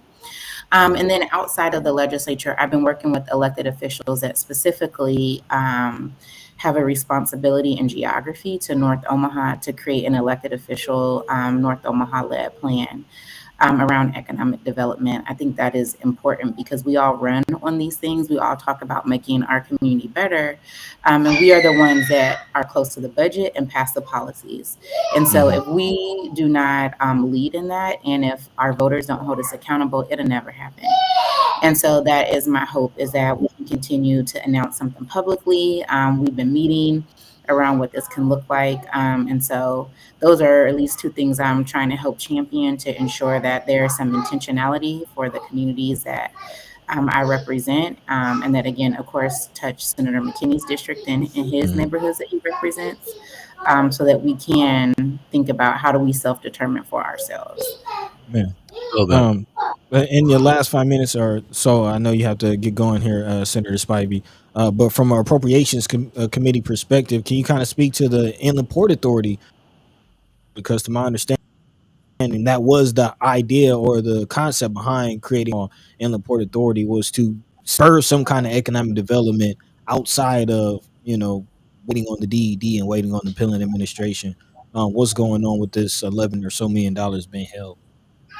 Yeah, Senator McKinney can give you more context to, like, the timeline of how it got moved to Inland Port, but the idea behind any Inland Port, because we have multiple in the state, is that it creates and is a hub for economic development, and it's by water, right? And so that makes a difference for the type of commerce and how you think about supply chains and development that happens. And so because of where our water is, it touches specifically North Omaha and is an opportunity, I think, for intentional investment and strategy. So I do believe, because of the funds that are being held from the Inland Port and just what we have seen for appropriations already being swiped, that we'll get the governor's deficit list, and it's going to take more money from the Inland Port. And so that is going to be something that I have to work with my colleagues on understanding around the importance of keeping the money there, where are the votes for that. And I'm going to have to expend a lot of energy and advocacy to ensure that within this big budget of line items that the governor is saying should be swiped, not what is kept, how do we ensure that the money that was already committed and agreed on still gets there? Because right now it's not. And so I think it's going to be I think it's going to be a fight. And I didn't win part of that fight last year with some of the money that was swiped. I tried to, let Senator McKinney know, hey, I see these things. He was working on it, and we just don't have the bodies in the legislature to vote how we need to. And a lot of people don't uphold deals that they've already made. Like, this money was already committed. This is not anything new. And people are not willing to uphold the negotiations and the deals and the laws that were passed, which is unfortunate. Wow. Yeah. We appreciate you coming on. Like I said, we know we got to go. Thanks for your word. We'll definitely dig in with Senator McKinney when you're gone. But thank you so much for joining us today. And thank you for joining us this season. This is actually going to be the last Senator Cypher of the season. Oh my gosh, we should have dressed up and had little, I don't drink, but I could have did some sparkling cider, little persos that we had. Yeah, maybe we can get together live and do something like that. So oh my gosh, yeah, I didn't know it was our last one. Okay, well, I'm gonna miss y'all until the session starts. Yeah, absolutely. Hopefully, I think this has been really good. And then the last thing that I'll say before I get off the line and let Senator McKinney do all of the great things is I just wanted to uplift Thomas Curry in his untimely passing. I think you are a platform for storytelling. He had his own platform and way of storytelling. And just, I mean, I saw him at the gas station. He would come to Best Burger. He was at every community event taking pictures. You know, I'd be walking in a parade sweating hot. He like, smile, Ashley, you know, and get my picture. And I know what it's like to lose people tragically. And my condolences and love go out to family, friends, and the whole community that I feel like is really mourning his loss. So I would be remiss if I didn't say that in this platform as well. So Appreciate that. Thank you so much. okay, thank y'all. Y'all have a good Monday. You too. Peace. We'll talk to you soon. All right. Yeah, man. I'm glad she did that. Yeah. Rest in peace, Thomas Curry. For real. Definitely. He was a good dude. Good dude, man. Yeah, man. So go ahead, brother. Yeah. I guess Senator McKinney, as you know, as we wind down with you, respect your time. Go ahead and continue to dive into it. Of course, you're part of the architects, drafters of the legislation of the Inland Port Authority. What is your response to what Senator McKinney or Senator Spivey just had to say? Again, 11 million being withheld seems like it's being undermined. What say you? Yeah, so this has been a process, you know, since probably the summer to try to get them to release the interest funds that are statutorily required to go to the Inland Port Authority. There's just been a bunch of back and forth with the Treasurer's Office on releasing those funds, and they just have been refusing to do so, like, plainly saying, you know, basically he, at the time when Breezy was the treasurer, saying like he didn't think that the statutes were clear or whatever. But if you read the statutes, it's very clear. It says once the interest funds accrue, the Inland Port just needs to apply for the release of funds. The treasurer does not need to deliberate on that at all. It's clear as day. So for him to do that, you know, it's frustrating. But I think, you know, it goes back to the Economic Recovery Act and everything that happened. I don't personally think there was ever any real,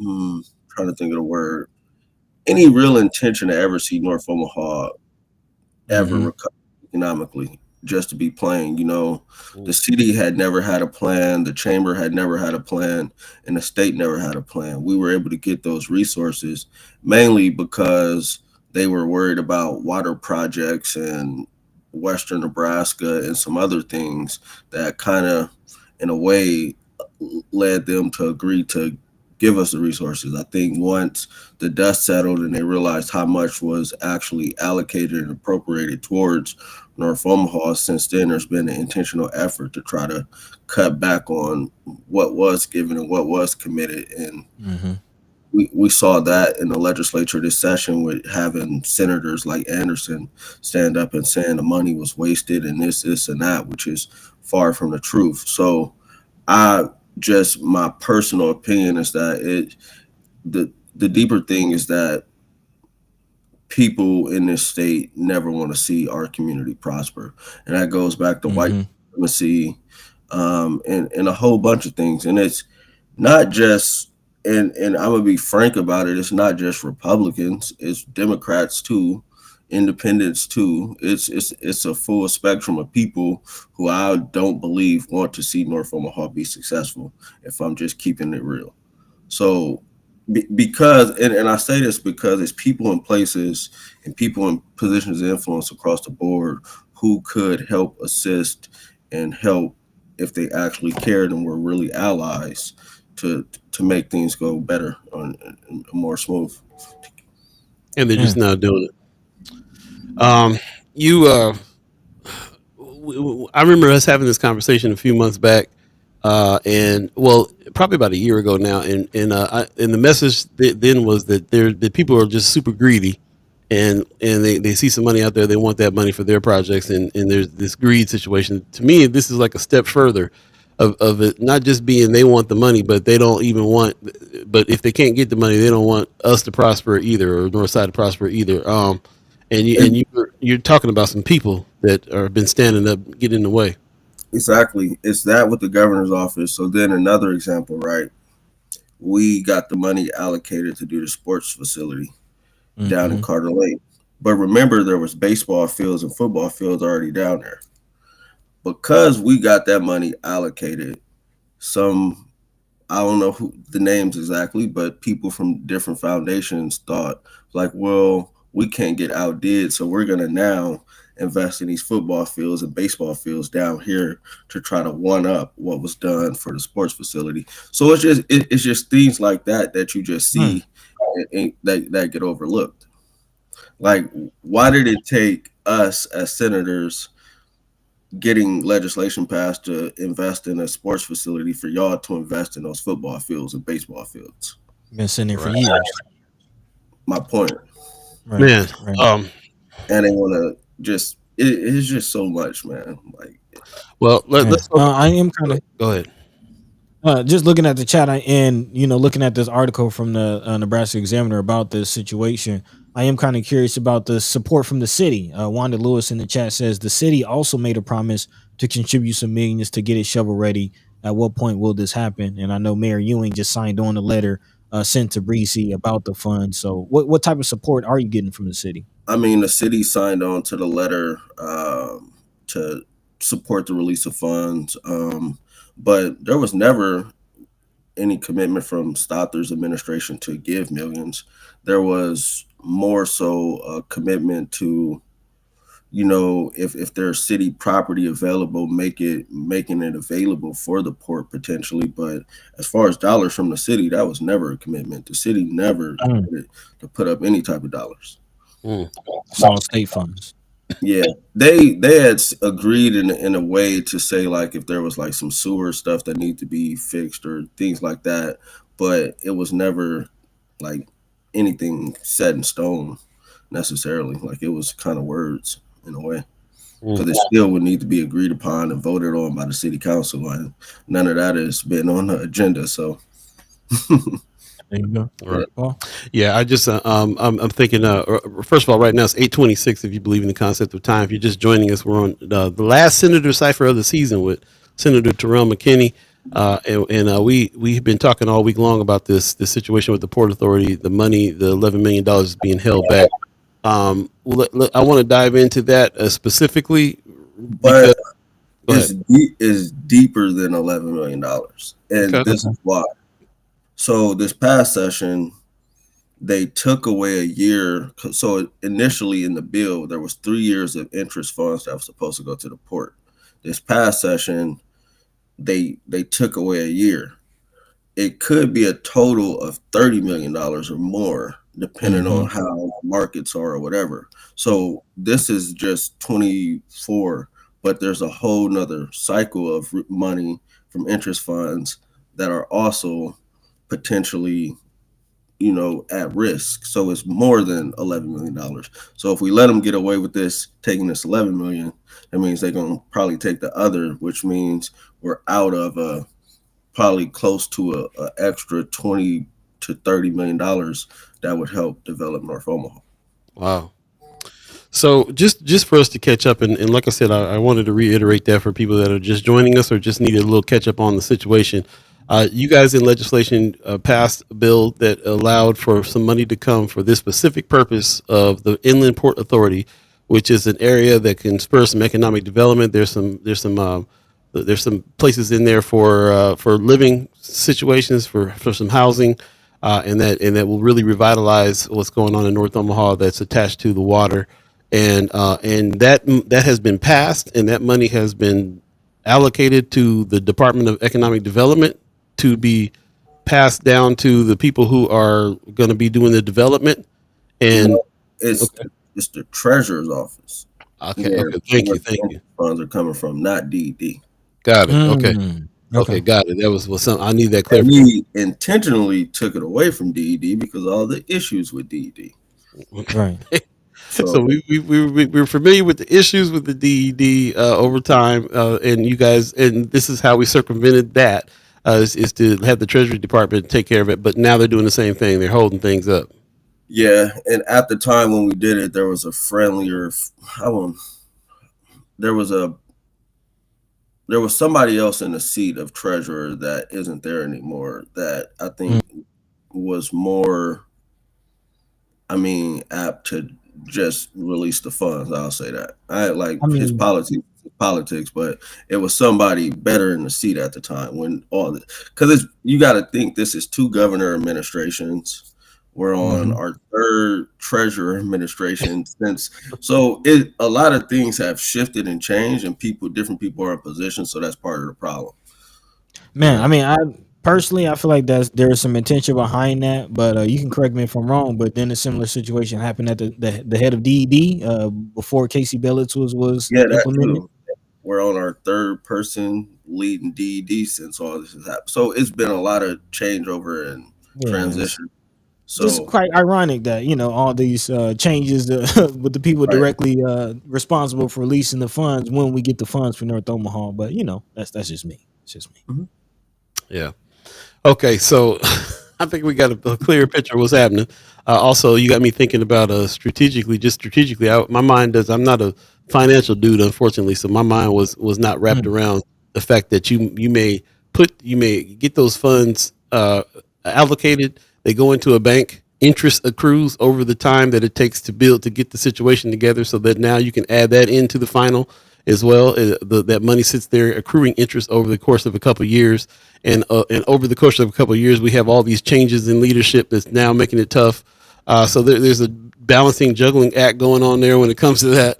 But so here we are with the money sitting there, potential more money coming, and now the people in power are trying to hold some of that back. Even though the funds have been allocated for this specific thing, does that mean that there can be some legislation involved here? I mean, not legislation. I'm sorry, some litigation involved here because of the fact that they're holding some money back that is that has already been allocated to come. Yeah, that's the next step. If Mm. they don't want to follow the law, we got to hold them accountable to the law, and I guess hope the courts are favorable towards us. I mean, I think the law Yeah. is clear if you read it, so I think it's hard to wiggle around it, to be honest. But the courts are the courts. It's never a cut and dry situation, especially people that are appointed by these individuals. But as we've seen in some instances, even with the Trump administration, the courts have ruled against them. So, not I'll keep my hope open as much as possible. Right. Yeah. Yeah. Besides litigation, what else? What else can we do? And what is about boost to the rules? People can do and write and talk to or whatever. I mean, reach out to the state treasurer and tell them to release the funds. I think that Man, reach out to the treasurer, call get your his head out of my office, pocket. send them an email. Man, okay, there you go. There you go. Yeah. I did have one last question, kind of winding down on time. One last question before we get out of here. Not necessarily connected to the whole Inland Port Authority situation, but it's something near and dear to what we've been talking about and what we deal with as far as communication. Paul, you've actually been kind of high on this as far as the surveillance coming down from the federal government, and there's some things happening with Homeland Security. And I'm just kind of curious on from your perspective, purview, Senator McKinney. Have you heard any updates about the state possibly sending voter information and now possibly license information to the federal government, specifically Homeland Security, for this new program that they're trying to launch? No, I haven't. When I initially heard about that, I think a lot of people from the state pushed back from both sides. So I don't think that's going to happen as of now, but things could change, But so it's something to definitely keep an eye on. But as of now, I don't think it's going to happen. Man, But we did see the Douglas County election do resign or whatever, so they're looking for somebody else that feeling gets to a point. So I'm saying as of now, no, but things could change over time. So This is interesting, man. I never really paid it. I used to wonder why they used to always like put in the paper like who left the position, who got hired for a position, and now more than ever, I'm like, oh, this is why we need that news because there's stuff that's hanging out there sometimes that now might change up because of the position changed. yeah, So this is real interesting. Like what you just said was real interesting because this is very strategic. It'll be a very strategic move if Pillin puts in somebody that now is for this. So yeah, something to look out for. yeah, and I'm sure like if they try it, it'd be a bunch of lawsuits and things like that, but it'll get held up in the courts most likely. Yeah, I mean lawsuits ain't stopped them before, so we'll definitely be seeing. And Yeah. you just said about the courts, like we can't it can go either way too. Whew, man, living a wild time. Let's go ahead and wrap it up, man. Tell me what's next with you. You know, the session's coming up. What is it that you're going to jump in and attack first? Man, I'm probably gonna be a real hated person once I Uh-oh. start dropping bills. I got some wild ideas, but Okay. really just to hold people accountable and speak to the issues that our people speak about. Looking at ways to address these liquor stores in North Omaha. Hmm. So just things like that. So just thinking about legislation, ways to help our youth, hold our schools accountable to being better with our youth. There's too many kids falling through the cracks, and there's too many people saying they're helping them, and it frustrates me, especially when I go talk to the kids and they talk about their experiences with these people in these different programs, and you're just like, this is crazy. Hmm. So that's what I've been thinking about. Also, this coal plant in North Omaha, there's an important vote with the OPPD board coming up. They're trying to delay the transition indefinitely, essentially. So that's something for everybody to pay attention to. They've delayed it before. Now they're trying to go back on their promise. I would advise everybody to reach out to the board. Everybody, not just one person. I think reaching out to everybody and letting them know your concerns is very important. People at OPPD put out a report that was bogus, saying like they're not polluting our community as bad as people think, which is crazy. Um, it they The report don't even have any like historical context to it. Like it's from like 2019 to now. So let's Hmm. say they did decrease their emissions somewhat. It don't speak to before and since its inception, and why people in our community have high respiratory problems and asthma and those type of things. So it's very dismissive, and it is frustrating. But these people making almost millions, they just got a pay raise. They about to raise our rates again with or without the coal plant closing. So it's definitely important to reach out to OPPD board members, because they need to delay this. They need to transition this coal plant Reach out to them and tell them that we want this to happen. They There you need go. to hear it from the people. for Uh, sure. Yeah.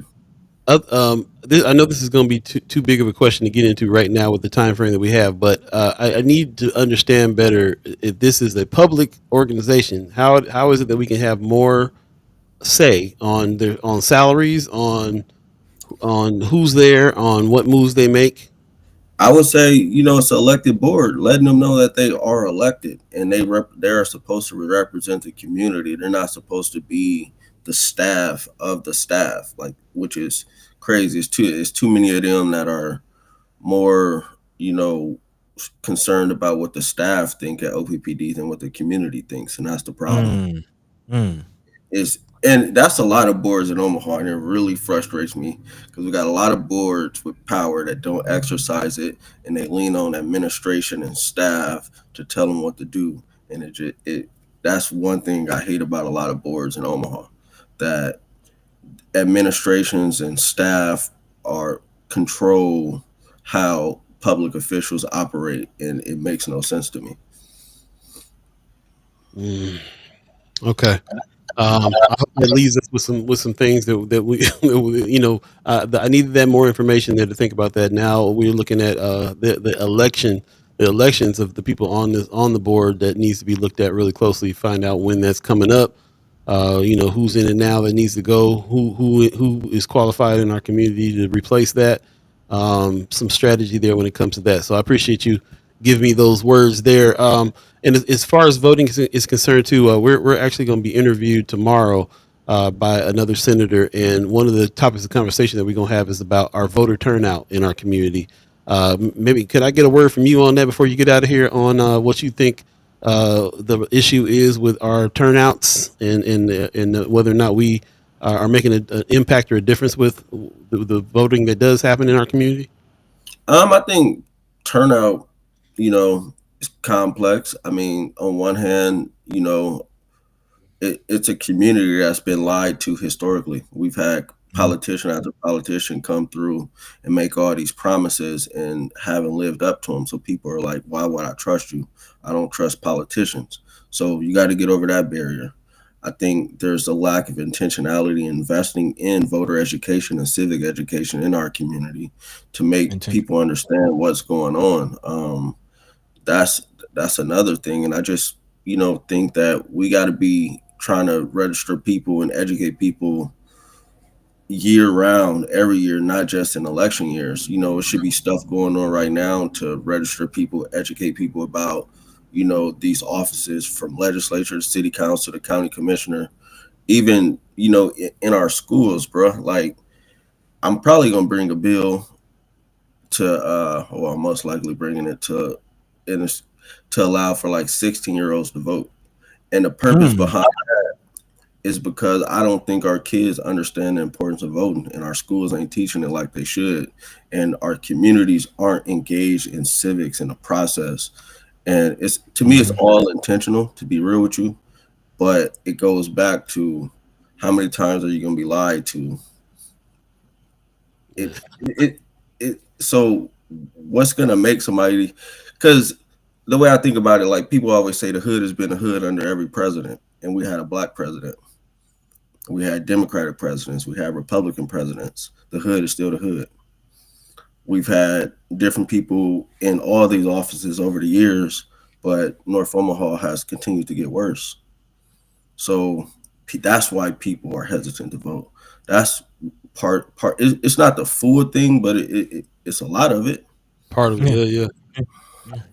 No, it makes sense. I mean, it's hard to engage in a system that one doesn't, is hell bent on making sure you don't engage. Like, Precious has always said, if the vote wasn't so important, they wouldn't put so much effort into gerrymandering and, splitting your vote and trying to make sure you can't vote and putting in barriers and reading tests and all the things that they've done put in front of us to be able to vote. And to know that, and then when we do vote and don't get the results is definitely, hard. But what else we're gonna do? Got to figure it out. Yeah. Well, we appreciate you doing stuff like coming on this show every other week and letting us know, man. I've gotten so much education just from you, not just about our legislature, but about civics, about what you're talking about. I'm seeing the importance through some of the things that you said about how we need to be paying attention, not just to the big races, but small races, other seats, stuff like even our power district is a vote. Learning more about our judges in the system is something that I learned from you as well, that we need to be doing come vote time. So and then of course all your efforts in the legislature too. Just really appreciate you being there and taking it up the way that you have. So I appreciate you being here this whole season. Excuse me. I really hope that you can come back next season with us. So our next season starts January 15th. We'll talk about it over the break. But if you're so inclined, we'd love to keep hearing from you. And I just really appreciate all the time that you spend in the mornings coming with us for this. So thank you. No problem, man. Thanks for having me. Thanks for inviting me. Thanks for allowing me into this space to engage with y'all as much as we have. And I really appreciate it. Man, for sure. Good luck the rest of the year if we don't talk or I don't see y'all. Man, likewise, man. Kill them tests, bro. No, you got it. Yeah, good luck, bro. Peace and love, brother. Peace. All right, there you go. Looks like the final Senator Cypher of the season. Buddy strong arm that we ain't coming back on that Monday. Come to death row. We're going to take a quick break and we'll come back and jump into the comments. You guys got some great comments over here that I want to dig into. Stay tuned again. We'll be right back. First Guy Omaha in the morning. I'll be Buddy to Gawd.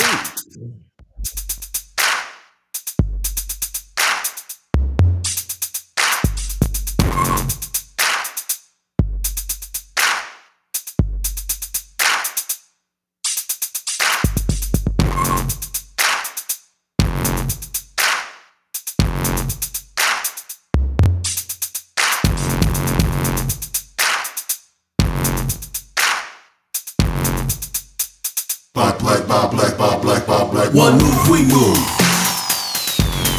Just like that. Just like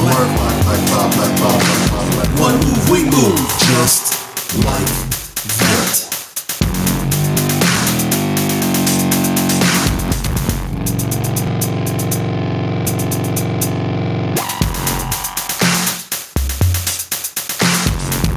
Welcome back. First Sky Omaha in the morning.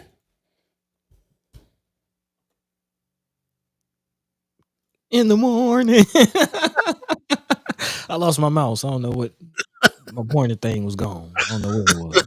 Had to It's all good. It's all good. We'll wait for it. Don't worry about it. pregnant pause. Man, appreciate you guys joining us in the chat, man. We got a few more minutes left in the show today, and I just wanted to really kind of dive into some of the things that you guys were talking about. Sean McCarthy is in the chat saying not polluting our areas is bad is like saying it's only a little arsenic. It's crazy, man. It's crazy how reports can be used against us that way. Brother Penn in the chat says, don't forget OPPD board members are elected officials that can indeed be recalled. We're not even talking about voting somebody in next cycle. We're talking about recalling them now.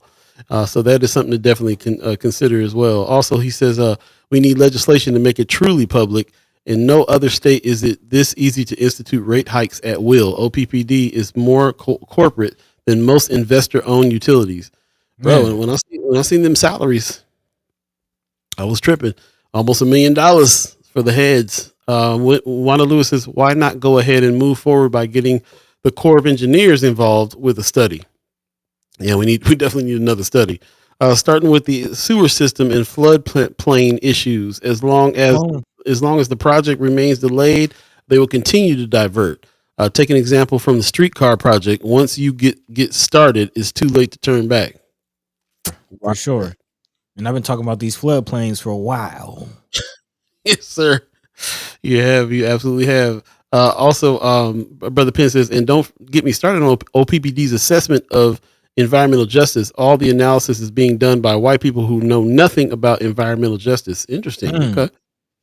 I'd like to see who these people are who are doing these studies. Sean McCarthy says, I know a lot of 16-year-olds who are more politically aware than a lot of 61-year-olds, so I would fully support lowering the voting age. Interesting. Yeah, I actually do like that idea. I didn't really comment on it, but that's a great idea, especially now. We're seeing a lot more young folk get more politically active. High school walkouts, stage-ins, a lot of political activation from the young folk as of late, social media. I will push back on this. Okay. I'm understanding about what being a well-informed individual is in order to make those kinds of decisions. And I feel like 16 is the age that you are still getting highly influenced by whoever's around you. And I can see the tool of highly influencing people to vote as a problem. Yeah, I'm pushed back on that a little bit. Because think about how emotionally driven somebody would vote for just because they cool at that age. You know what I mean? Yeah, but I think the process already started for learning. Yeah. But the decisions in the hands of 16-year-olds, I'm not particularly. I hear that. But at the same time, I'm thinking about all these MAGA Trump voters and teenagers ain't the only ones being influenced to vote against some stuff that don't make sense. Of course, but the teenagers are absolutely in the influential age at that point. They're only going to be influenced. They might start having their own opinions about something, but it's still going to be highly influenced by whoever they're around. So it's over the course of you learning, being more well informed and solidifying your own personal position on something, they're a little ways away from that. They would absolutely be echoing what's around them at that age. My point is that ain't too much different from your average voter nowadays. I mean, it's not, but I'm gonna I'm cutting nobody no slack who's 35 voting over being influenced by people. You should have your stuff worked out by that time. You understand what I'm saying? Yeah, I hear you. But if we cutting 14-year-olds and 16-year-olds and 18-year-olds slack because they're young for other stuff, I'm just saying. You're right. It wouldn't be we'd be in a state that wouldn't be all that much different or better than it is right now. Of course, I understand that too. What racial? No. I know some 9-year-olds that got more sense that I would trust their vote right now. So I'm just saying, marijuana gonna kill the kids. I'm just saying. Donnell Sessions in the chat says I've voted in every election since I turned 18. Hey, says Okay. I'm keeping a list to dismiss on me and I'm adding names. There you Hey, go. speaking of the list to dismiss, we got the 6 to dismiss right here. Yeah. Shout out Precious McKesson. She's talking about this is an earlier post, but she's talking about the 6 to dismiss after Don Bacon decided he wasn't going to run. Governor Jim Pillen, Senator Pete Ricketts, Congressman Mike Flood, Congressman Adrian Smith, Don Klein for Douglas County Attorney, and Douglas County Sheriff Aaron Hansen. And we are still in the process, instead of really concentrating on these dudes, really in the process of trying to figure out who's running next and what they all are about. We'd like to know that. We'd like to know who's running in those seats and what they are all about. So we'll continue to gather that information. If you have that information too, let us know. There's people who are putting it out there that they're going to run all the time. Like there's campaigns start firing up all the time here because next year is the election year. So we'll be talking about it. Man. Brother Penn says elections are not and have never been the pathway to black liberation. Not in this system anyway. Elections are merely a way to organize our people, but not much more. Okay. It's an idea. I appreciate your opinion. Yeah, I appreciate how you feel about that. I think a whole lot of us feel that way in a big way, for sure. What was that? RG said Buddy had some gusto behind that hook. Yeah, I like the dramatic pause on it. That was nice. Wanda Lewis says there's no telling what will happen when his time as senator is over. Shh, you ain't lying, bro. When Senator McKinney's out of there, I'll be very worried. She said things with the Inland Port Authority project might take a turn. Time is of the essence. Yeah, got a window. Yeah, you said it. Definitely have a window. You said it. Brother Penn said Anthony Rogers Wright included allowing 16-year-olds to vote for OPS as a part of his platform for city council. Okay. I forgot about that. Yeah. Thank you for that reminder for sure. Hey, like I said, brother, that was just my opinion and I could be swayed because something needs to change out here for real. If it's letting 16-year-olds vote, then hey, maybe that should be the thing. But I like I said, there's so much manipulation. I'm in media, so I know about propaganda media and I know about, I'm also in advertising. So I know about advertising propaganda. I know about the things that are meant to hook your mind. And it's hard enough being grown, thinking your own thoughts, let alone being that young. And when you're that young, you're absolutely echoing whatever it is that you think is cool at the time or who's around you at the time. I don't know a whole lot. I wasn't doing a whole lot of solidified thinking at 16 years old about nothing at that point. You know what I'm saying? So, but hey, that was me. There's probably, like I said, there's 9-year-olds who I trust their judgment on stuff already. So it just really depends on the person too and how much they are solid about something, or maybe it does really just depend on like the family unit and the people that are around them, the echo chamber that they're in. Maybe that's what you're asking to vote, asking for their vote, the group of people that the 16-year-old is surrounded by. There's a lot of things we can think about on that topic, but I was kind of feeling like 18 was a little young.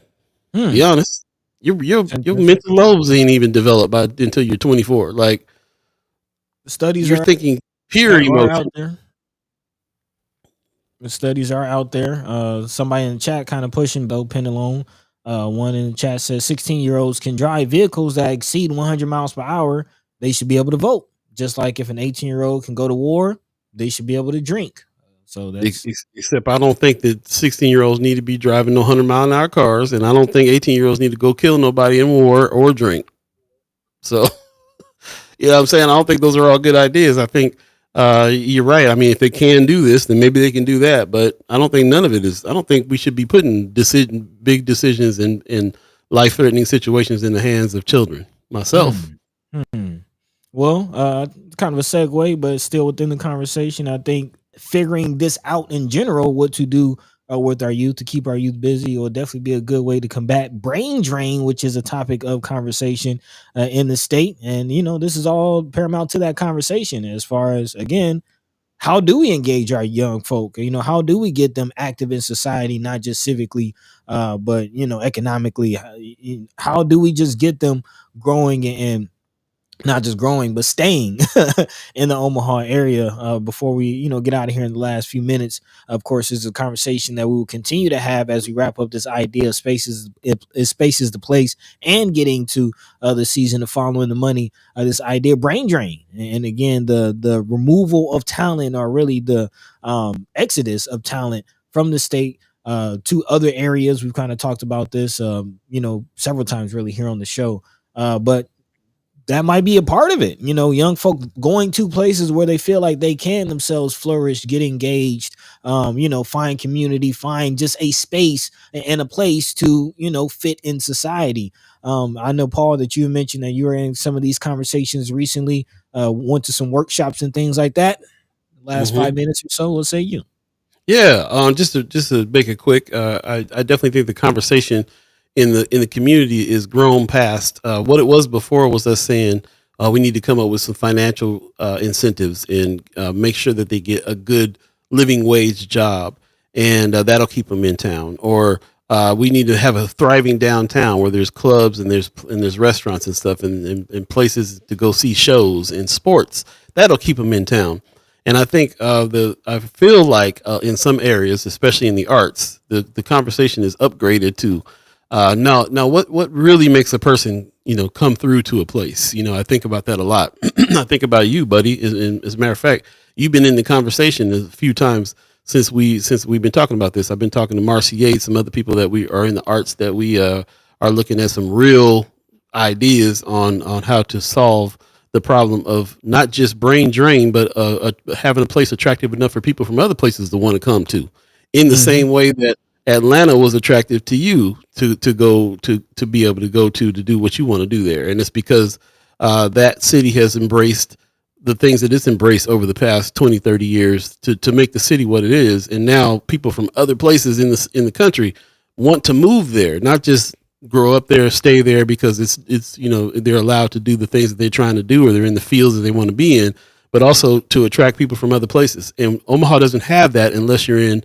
insurance, finance, unless you're trying to start a family, unless you're trying to have a farm, unless you're trying to take some kind of corporate job somewhere. So as far as our kind of industry is concerned, Love Supreme Industries, the arts, and so on, we just don't have enough here for that. So the question is, what's the makeup of our city? What's our city's identity? And is that something that young folks are attracted to at this point in time, or do they want to go somewhere else to do other things? In the arts, we know as far as the arts are concerned, they absolutely want to go to other cities where arts is the identity. But as far as other industries are concerned here, maybe there's people that we're not thinking of that come here for those things we just mentioned. It's a heavy health hospital situation here too. We got our health industry here is huge. So there's a lot of people that come here to get great jobs in the health industry here. We have some of the areas that reminds me of when I lived in California and I was around Loma Linda Hospital, which was another hospital that had somebody had Ebola, they would go to Loma Linda, or there was some experimental stuff going on there or whatever.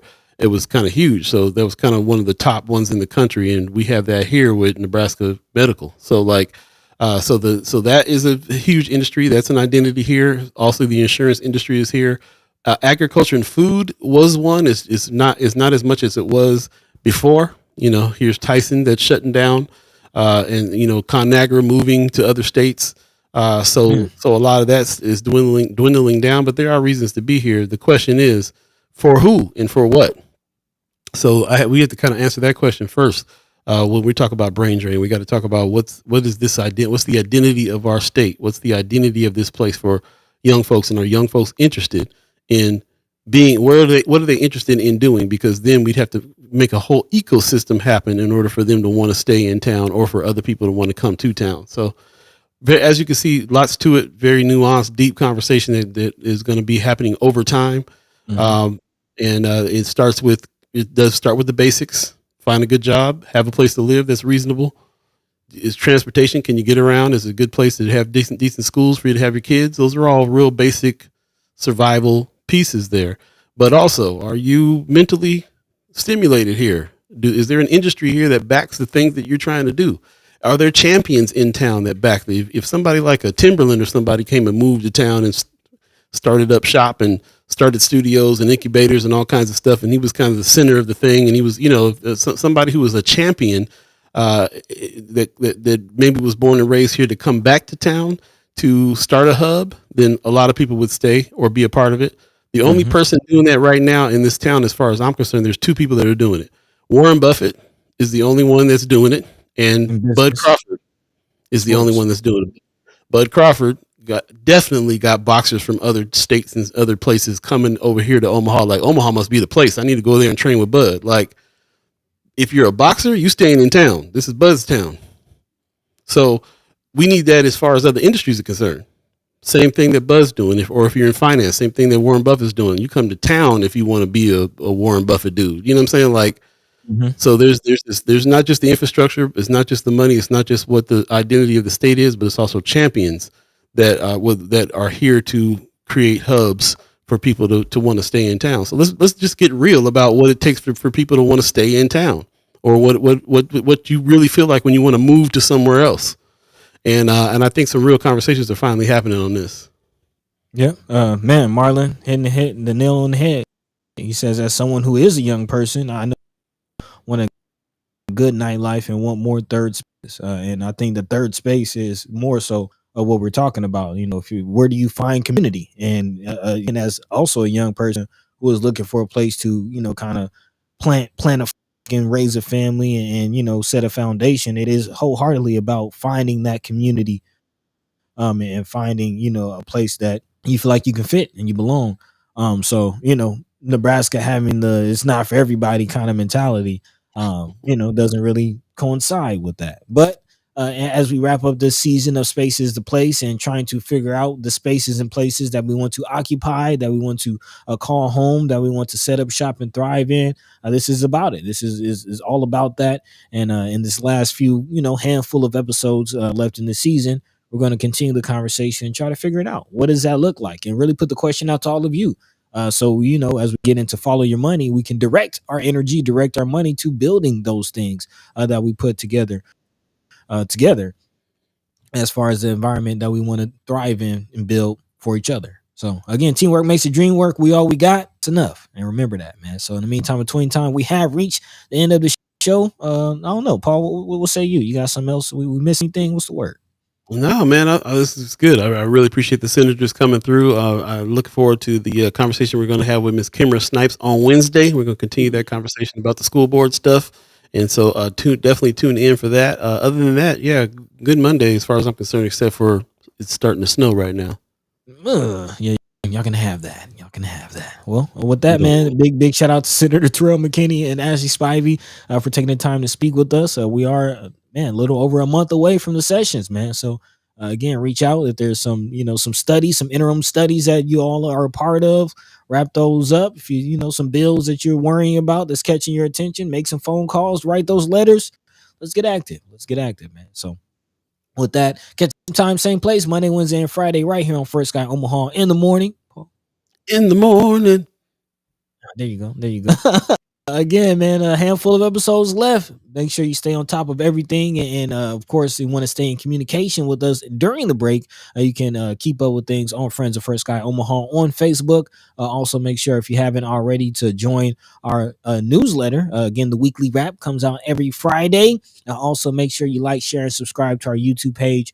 More content on the way.